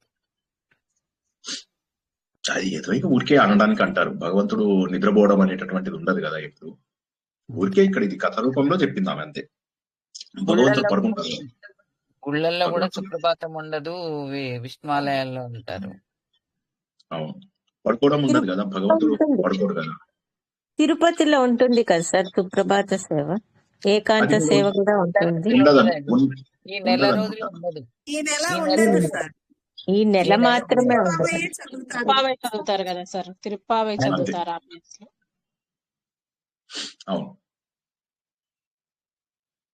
ఇంకా సో పద్ధతి డిఫరెంట్ పద్ధతి ఇది మనం తెలుసుకున్నటువంటిది. మనం ఎప్పుడు తెలుసుకునే జ్ఞానబోధ కాదు, ఇది కొత్త పద్ధతి. మరి జ్ఞానబోధ, మరి నాకు జ్ఞానబోధ లేదే మనకు నచ్చదు కదా. సో అది ఎలాగూ భోగి పండుగ రోజు నాడు తెలుసుకుందాం. చివరి రోజు ఈ రోజు నాడు మాత్రం మీకు భక్తి భావానికి సంబంధించిన భగవంతుడి శరణాగతి లోపల భగవంతుడిని ప్రేమతత్వం ద్వారా, బంధుతత్వం ద్వారా ఎలా పొందారు వాళ్ళు అనే 30 శ్లోకాల యొక్క మనము సారాంశాన్ని తెలుసుకున్నాం. మీరు ఇప్పుడు చెప్పిన దాంట్లో కూడా ప్రేమ, భక్తి, జ్ఞానం అన్ని ఉన్నాయి సార్. ఇప్పుడు మీరు లాస్ట్ లో చెప్పిన సెంటెన్స్ భోగి ముందే వచ్చినట్టుగా ఉంది సార్. 4 days ముందే వచ్చినట్టుగా ఉంది సార్. ఆ రోజు మొత్తం భోగి వస్తుంది. అంటే సార్, అంటే ఇన్ అదర్ వర్డ్స్ నేను దేవుడు వేరు కాదు అన్న భావం ఉంది కదా. నావాడే, నేను దేవుడు వేరు కాదు అన్న భావమే ఉంది కదా. ఇప్పుడు తిరుపాయిలో కూడాను, ఈ తిరుపాయిలో కూడాను అదే కదా తత్వం సార్. అది ఇద్దరు వేరు కాదు. ఐ కెన్ అప్రోచ్ హిమ్ అన్న భావం ఉంది కదా sir. there are two parts. I can approach him అంటే there are 2 parts. నేను వేరు, దేవుడు వేరు. సో కాబట్టి అది అద్వైతంలో ఒక చిన్న భాగము, విశిష్ట అద్వైతం. నేను భగవంతుడి బంధువుని అని చెప్పేదాన్ని విశిష్ట అద్వైతం అంటారు. నేను భగవంతుడిని అని చెప్పి తెలుసుకోవడాన్ని అద్వైతం అంటారు. నేను వేరు, దేవుడు వేరు అని తెలిసేదాన్ని ద్వైతం అంటారు. ఇప్పుడు ఇదేంటంటే ద్వైతానికి అద్వైతానికి మధ్య ఉన్నటువంటి ఒక దాదాపు పూర్ణ స్థితి. అయితే ఈ పూర్ణ స్థితినే వారు చాలు కదా, భగవంతుడు బంధువులుగా ఉంటే చాలా, ఆయనతోటి అలా ఉంటామంతే. ఎక్కడ పోయినా కూడా ఇప్పుడు రాముడు వెళ్తున్నాడు, సీతాదేవి రాముడిని అనుసరించి వెళ్ళింది. ఎందుకని? ఆయన ఎక్కడుంటే అదే. మనం ఆ పాట, నా ఫేవరెట్ సినిమా ఇది ఆదిపురుష్, అందులో ఆమె ఏమంటుంది? అయోధ్యను మించినది అనురాగపు సామ్రాజ్యం. సో కాబట్టి ఏంటంటే ఎక్కడ రాఘవుడు ఉంటాడో అక్కడే జానకి ఉండడం అనేటటువంటిది అది అన్నిటికంటే కూడా ఆనందకరమైనటువంటి విషయం. చోటే సీతకు అయోధ్య అంటారు. అది సో అదే విధంగా ఇక్కడ కూడా ఏంటంటే భగవంతుడు ఉన్న దగ్గరే గోపికలు. అందుకే గోలోకం అనేటటువంటి ఒక ప్రత్యేక కాన్సెప్ట్ అందుకే వచ్చింది కదా.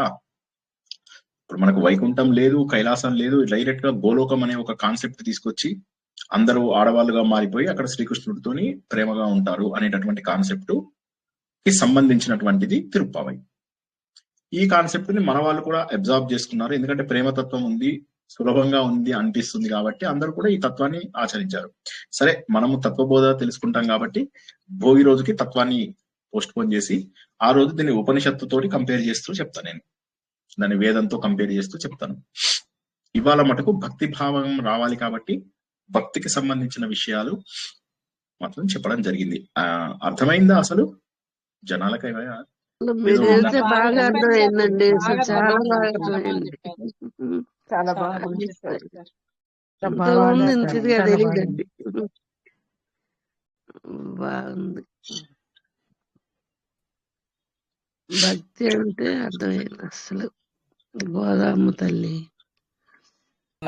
ఒక్క మాట సార్, నిన్న 368 దాంట్లో 15వ భాగంలో 24 ఉంది కదండి, అది కరెక్టేనా నేను అనుకున్నది? లేదు, వచ్చే వారం మీకు చెప్తాను. అది చాలా అద్భుతమైనటువంటి అంశం అన్నమాట. అది మ్యాథమెటిక్స్ వచ్చిన వాళ్ళకి మాత్రమే అర్థమవుతుంది. నేనేమంటున్నానంటే ప్రతి గీత వాట్ డస్ ఇట్ రిప్రజెంట్, ఆ సర్కిల్లో ఉన్న ఒక గీత దేన్ని రిప్రజెంట్ చేస్తుంది అంటే ఒక గీత 24 గంటలు. ఆ 24 ఏంటి, ఆ 24 ఏంటి అనేది మనకు మ్యాథమెటిక్స్ వస్తే అర్థమవుతుంది. మ్యాథమెటిక్స్ రాకపోతే అది చెప్పడం కష్టం. 24 గంటలు, 24 తత్వాలు, 24 క్రోమోజోమ్స్, ఇవన్నీ కూడా కరెక్టే. 24 తత్వాలు అన్ని కరెక్టే, కానీ ఇక్కడ మ్యాథమెటిక్స్ రూపంలో చెప్పమన్నా. నేను మ్యాథమెటిక్స్ లో 24 ఏంటి అనేది చెప్పమన్నా. మామూలుగా తత్వంలో కాదు, తాత్వికంగా అందరూ చెప్పిన జవాబులు కరెక్టే. కొంతమంది పర్సనల్ గా కూడా పంపించారు. తాత్వికంగా అందరి జవాబులు కరెక్టే. నేను అడుగుతున్నాను తాత్వికంగా కాదు, మ్యాథమెటిక్స్ గణిత శాస్త్ర ప్రకారం 24 దేన్ని రిప్రజెంట్ చేస్తుంది. గణిత శాస్త్రాన్ని ఎలా మన వాళ్ళు బయటికి తీసుకొచ్చారు, అక్కడ నుంచి మనకు అన్ని రోజులు వెయిట్ చేయాలంటారు, ఆలోచిస్తే నిద్ర పట్టలేదు సార్. మరి దాని మీద ఉంది. మ్యాథమెటిక్స్ ప్రైమ్ నెంబర్స్ విన్న వాళ్ళకి తెలుస్తుంది. క్లూ ఇచ్చాను ప్రైమ్ నెంబర్స్ అని. పోనీ ఎవరైనా అది ప్రైమ్ నెంబర్స్ మీద రీసెర్చ్ చేసి కనుక్కోండి. ఓకే, ప్రైమ్ నెంబర్స్ చూసి కనుక్కోండి, మీకు తెలుస్తుంది. మ్యాథమెటిక్స్ వచ్చిన వాళ్ళు చెప్పగలుగుతారు, లేకపోతే ఏం పర్వాలేదు. వచ్చే వారం నేను అంతా చేసి చూపిస్తాను. మాకైతే అంత రాదు సార్, మీరు చెప్పేదాకా వెయిట్ చేయడమే. జై శ్రీకృష్ణ. ఇంకా ఇవాళ విషయానికి ఏమన్నా? కృష్ణ సార్, జై శ్రీకృష్ణ, చెప్పండి. నాకు లాస్ట్ ఇయర్ వరకు ధనుర్మాసం అంటే తిరుప్పావై చదువుతారు, భోగి రోజు గోదాదేవి కళ్యాణం చేస్తారు, ఆ ఒక్క విషయమే తెలుసు సార్.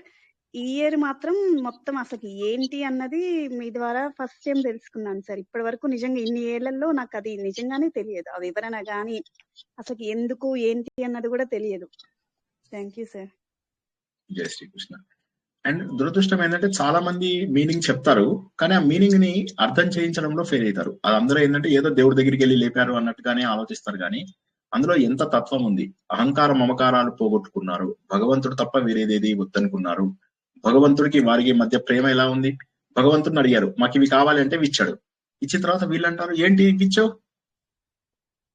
నాకు కావాల్సింది నువ్వు, మళ్ళీ ఇవ్విచ్చావింది, మా మీద ప్రేమ లేదా అని. ఆయన అంటాడు, ఏమి ఇచ్చానో చూసుకోండి, ప్రేమ ఉందో లేదో తెలుస్తుంది. అవి చూసిన తర్వాత వీళ్ళు షాక్ అవుతారు. అది ఉండడం బట్టే అవి ఇచ్చాడు ఆయన.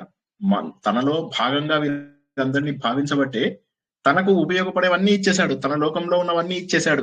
గరుడంని ఇచ్చేశాడు, ఆదిశేషుని ఇచ్చేశాడు కప్పడానికి, తర్వాత శంఖం పాంచజన్యాన్ని ఇచ్చేశాడు. సో తన భార్య నీలాదేవిని వీళ్ళతో పాటు కూర్చోబెట్టేశాడు.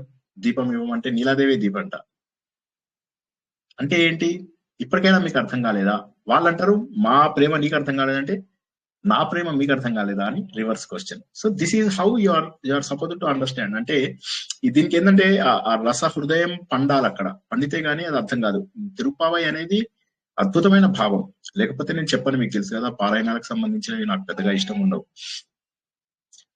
అది ఇప్పుడు భక్తి మార్గంలో చెప్పాను. జై శ్రీకృష్ణ. సో మనము తత్వ మార్గంలో కూడా తెలుసుకుంటాం దీన్ని. ఇది మరి వేదం, మరి ఇప్పుడు ఇన్ని వేదాలు మనం ఉపనిషత్తులతోనే అన్ని తెలుసుకుంటున్నాం, మనకు తెలిసినవన్నీ కూడా. మరి వాటి ద్వారానే తెలపాలి కదా అందరికి. అది వచ్చే వారము తెలుసుకుందాం. ఇవాళ రాత్రి మళ్ళీ ఎప్పట్లాగానే మనకు యక్ష ప్రశ్నలు, అత్యద్భుతమైనటువంటి తత్వజ్ఞానము, ప్రతి హిందువు తెలుసుకోవాల్సినటువంటి ప్రశ్న జవాబులు మళ్ళీ రాత్రికి తెలుసుకుంటాం. ఇంకేమైనా ప్రశ్నలు ఉంటే సరే. ఇవాళ ఇది నాది 2వ ప్రవచనము. ఇప్పుడు 3వ ప్రవచనము యక్ష ప్రశ్నలు రాత్రికి. ఈ ఈ నెల మొత్తము భగవంతుడి సేవలోనే ఉపయోగించాలి. ఈ గొంతు భగవంతుడి మాటలకే ఉంచాలి. చెడు పలకరాదు. వేరే వాళ్ళ మీద చాడీలు, వేరే వాళ్ళ మీద తప్పుడు మాటలు, వేరే వాళ్ళ మీద ద్వేషము, ఇదంతా అవసరం లేదు మనకు. రేపు పొద్దున్న ఉంటామో లేదో తెలియదు. మాట్లాడుతూ చనిపోయిన వాళ్ళు ఎంతమందో అది గుర్తుంచుకోవాలి. అందరూ గుర్తుంచుకునే అహంకారం మమకారాలు మనకు పనికిరావు. ఒకసారి శరీరం వదిలేసామంటే ఈ ప్రపంచంలో ఏ వస్తువు మనది కాదు. కాబట్టి శాశ్వతమైనటువంటి ఒక భగవంతుడి వైపు మనం మాత్రమే వెళ్ళాలి. అశాశ్వతమైనటువంటి బంధాలని, అశాశ్వతమైనటువంటి బంధువులని, అశాశ్వతమైనటువంటి దేహ సంబంధమైనటువంటి వాటన్నింటినీ వదిలేసి శాశ్వతమైనటువంటి నిత్యమైనటువంటి భగవంతుని చేరుకోవడమే హిందువు యొక్క నిజమైనటువంటి లక్ష్యం అన్న విషయాన్ని మనం తెలుసుకోవాలి కదా. అది మనకు ముఖ్యం. జై శ్రీకృష్ణ. సార్ ఈ నెలలో అన్ని గీతల ముగ్గులే పెడతారు సార్. అది వేసినప్పుడు అనుకున్నాను సార్, సాధన కూడా ఇలా స్ట్రైట్ గా ఉండాలి ధనుర్మాసంలో అనిపించింది సార్ నాకైతే. అసలు తత్వం ఇంకేమైనా ఉందా సార్? ఇంకేమైనా ఉంటుందా? నాకు ముగ్గులది అంతగా ఐడియా లేదు. చాలా అవే ఈ మాసంలో, ధనుర్మాసంలో గీతల ముగ్గులే పెడతారు సార్. అవును, ముగ్గుల పోటీలు కూడా ఉంటాయి, సంక్రాంతి ముగ్గుల పోటీలు. బట్ నాకంత ఇది లేదు. మా కాలేజ్ డేస్ లో అక్కడ ఇక్కడ కూడా వేరే వాళ్ళు నాతో టీం అయ్యి ముగ్గుల పోటీ చేద్దామన్నా కూడా నేను అల్లరి గ్యాంగ్ లో, ఎప్పుడు మనది అల్లరి చేసే గ్యాంగ్, ఇక్కడ పని చేసే గ్యాంగ్ ఉండేది కాదు మంది. అల్లరి చేసే గ్యాంగ్, వేరే వాళ్ళు ఇవన్నీ ఏమంటారు, ఈ ముగ్గులన్నీ వేస్తుంటే వాళ్ళ ముగ్గుని చెరిపేయడము, తర్వాత అక్కడి నుంచి వెళ్తూ నీళ్లు తల్లడము, వాళ్ళ జడలు గుంజడము, ఇట్లాంటి పనులే గానీ మనం వెళ్ళి అక్కడ ముగ్గులు వేసి నైస్ గా అంత సీన్ ఉండేది కాదు. మనం అల్లరి గ్యాంగ్ లీడర్స్ ఉండేవాళ్ళం చిన్నప్పుడు. సో కాబట్టి కాలేజ్ డేస్ లో ఇంజనీరింగ్ వరకు కూడా అట్లాగే ఉండేది. కానీ ముగ్గులంతా ఐడియా లేదు నాకు. పాపం మా ఫ్రెండ్స్ కొంతమంది చాలా సిన్సియర్ గా వేసేవాళ్ళు, ఎంత అద్భుతమైన ముగ్గులు వేసేవాళ్ళు. మనకు అంత సీన్ లేదు. గీతలు పెడతారు కదా, అందుకే అలా అనిపించింది సార్. ధనుర్మాసం అయ్యిండొచ్చు, మీరు అన్న మీటింగ్ కరెక్ట్. జీవితం ఎప్పుడు కూడా స్ట్రైట్ గా ఉండాలనేది కరెక్ట్. మీనింగ్ బాగుంది. అలాగా ప్రతి దాంట్లో తత్వం చూడగలగడం అనేది మన పరిణతిని చూపిస్తుంది. మీరు అలా చూడగలిగారు అంటే దీనికి సంబంధించిన ఆలోచనలు రావబట్టి మీరు అలా చూస్తున్నారు. ప్రతి దాంట్లో మీరు తత్వాన్ని చూడగలుగుతారు. ప్రతి దాంట్లో తత్వం గనక తెలిసిన వాడు ప్రతి దాంట్లో తత్వాన్ని చూడడానికి ఇష్టపడతాడు. సనక సనందన సనత్ సుజాత సనత్ కుమారులు వాళ్ళు జ్ఞానయోగులు. వాళ్ళకి వేరే మాటలు రుచింపవు. ఎంతసేపు కూడా వాళ్ళకి జ్ఞానానికి సంబంధించిన విషయాలే అవసరం. పోయి దక్షిణామూర్తి చెట్టు కింద కూర్చుంటే ఆ చెట్టు కింద వీళ్ళే ఊరికే కూర్చుంటారు. ఆయనేం మాట్లాడుతూ వీళ్ళేం క్వశ్చన్స్ అడగరు. కానీ వీళ్ళ డౌట్స్ అందరికీ క్లియర్ అయిపోతూ ఉంటాయి. మౌనంగానే ఆయన మొత్తం అన్ని సమస్యలకు పరిష్కారం ఇస్తున్నాడు దక్షిణామూర్తి. సో జ్ఞానయోగం అనేటటువంటిది అత్యంత ఉన్నతమైనటువంటిది. తత్వం చూడగలగడం అనేటటువంటిది అది కొన్ని కోట్ల జన్మల అదృష్టం. జై శ్రీకృష్ణ. ఇంకా లాస్ట్ 30 seconds ఎవరికైనా ప్రశ్న ఉంటే సరే, లేకపోతే మళ్ళీ మనం రాత్రి 9ంటికి కలవాలి కదా.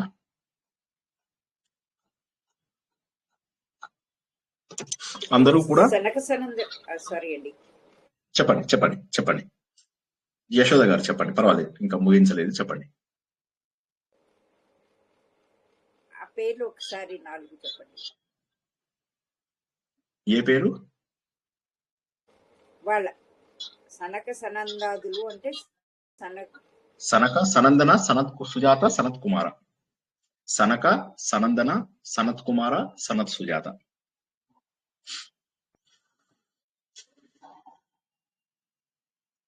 అందరూ కూడా భక్తి భావన ఇవి జ్ఞానానికి వ్యతిరేకము కాదన్న సంగతిని తెలుసుకుంటూ సరైనటువంటి ఆలోచన ద్వారా భక్తి కూడా మనలో ఉద్భవిస్తుందని, ఆ శక్తి అందరికీ కూడా, ఆలోచించే శక్తి అందరికీ ఇవ్వమని భగవంతుని ప్రార్థిస్తూ ఈ రోజు ప్రవచనాన్ని ముగించుకుంటున్నాం.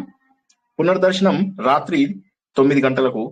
ప్రతి హిందువు తెలుసుకోవలసినటువంటి తత్వబోధ, ప్రతి హిందువు తెలుసుకోవలసినటువంటి సందేహ నివృత్తి, అది యక్ష ప్రశ్నలు.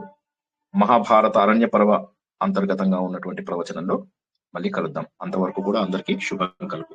శుభం పోయా. జై శ్రీకృష్ణ. ఇదే లింక్ ఇందులో పెడతానండి, ఇందులో గ్రూప్ లో లింక్ పెడతాను. మీరు ఇదే గ్రూప్ లో చూసుకోండి, లింక్ మీకు వస్తుంది. వేరే గ్రూప్ బట్ లింక్ ఇందులో వస్తుంది.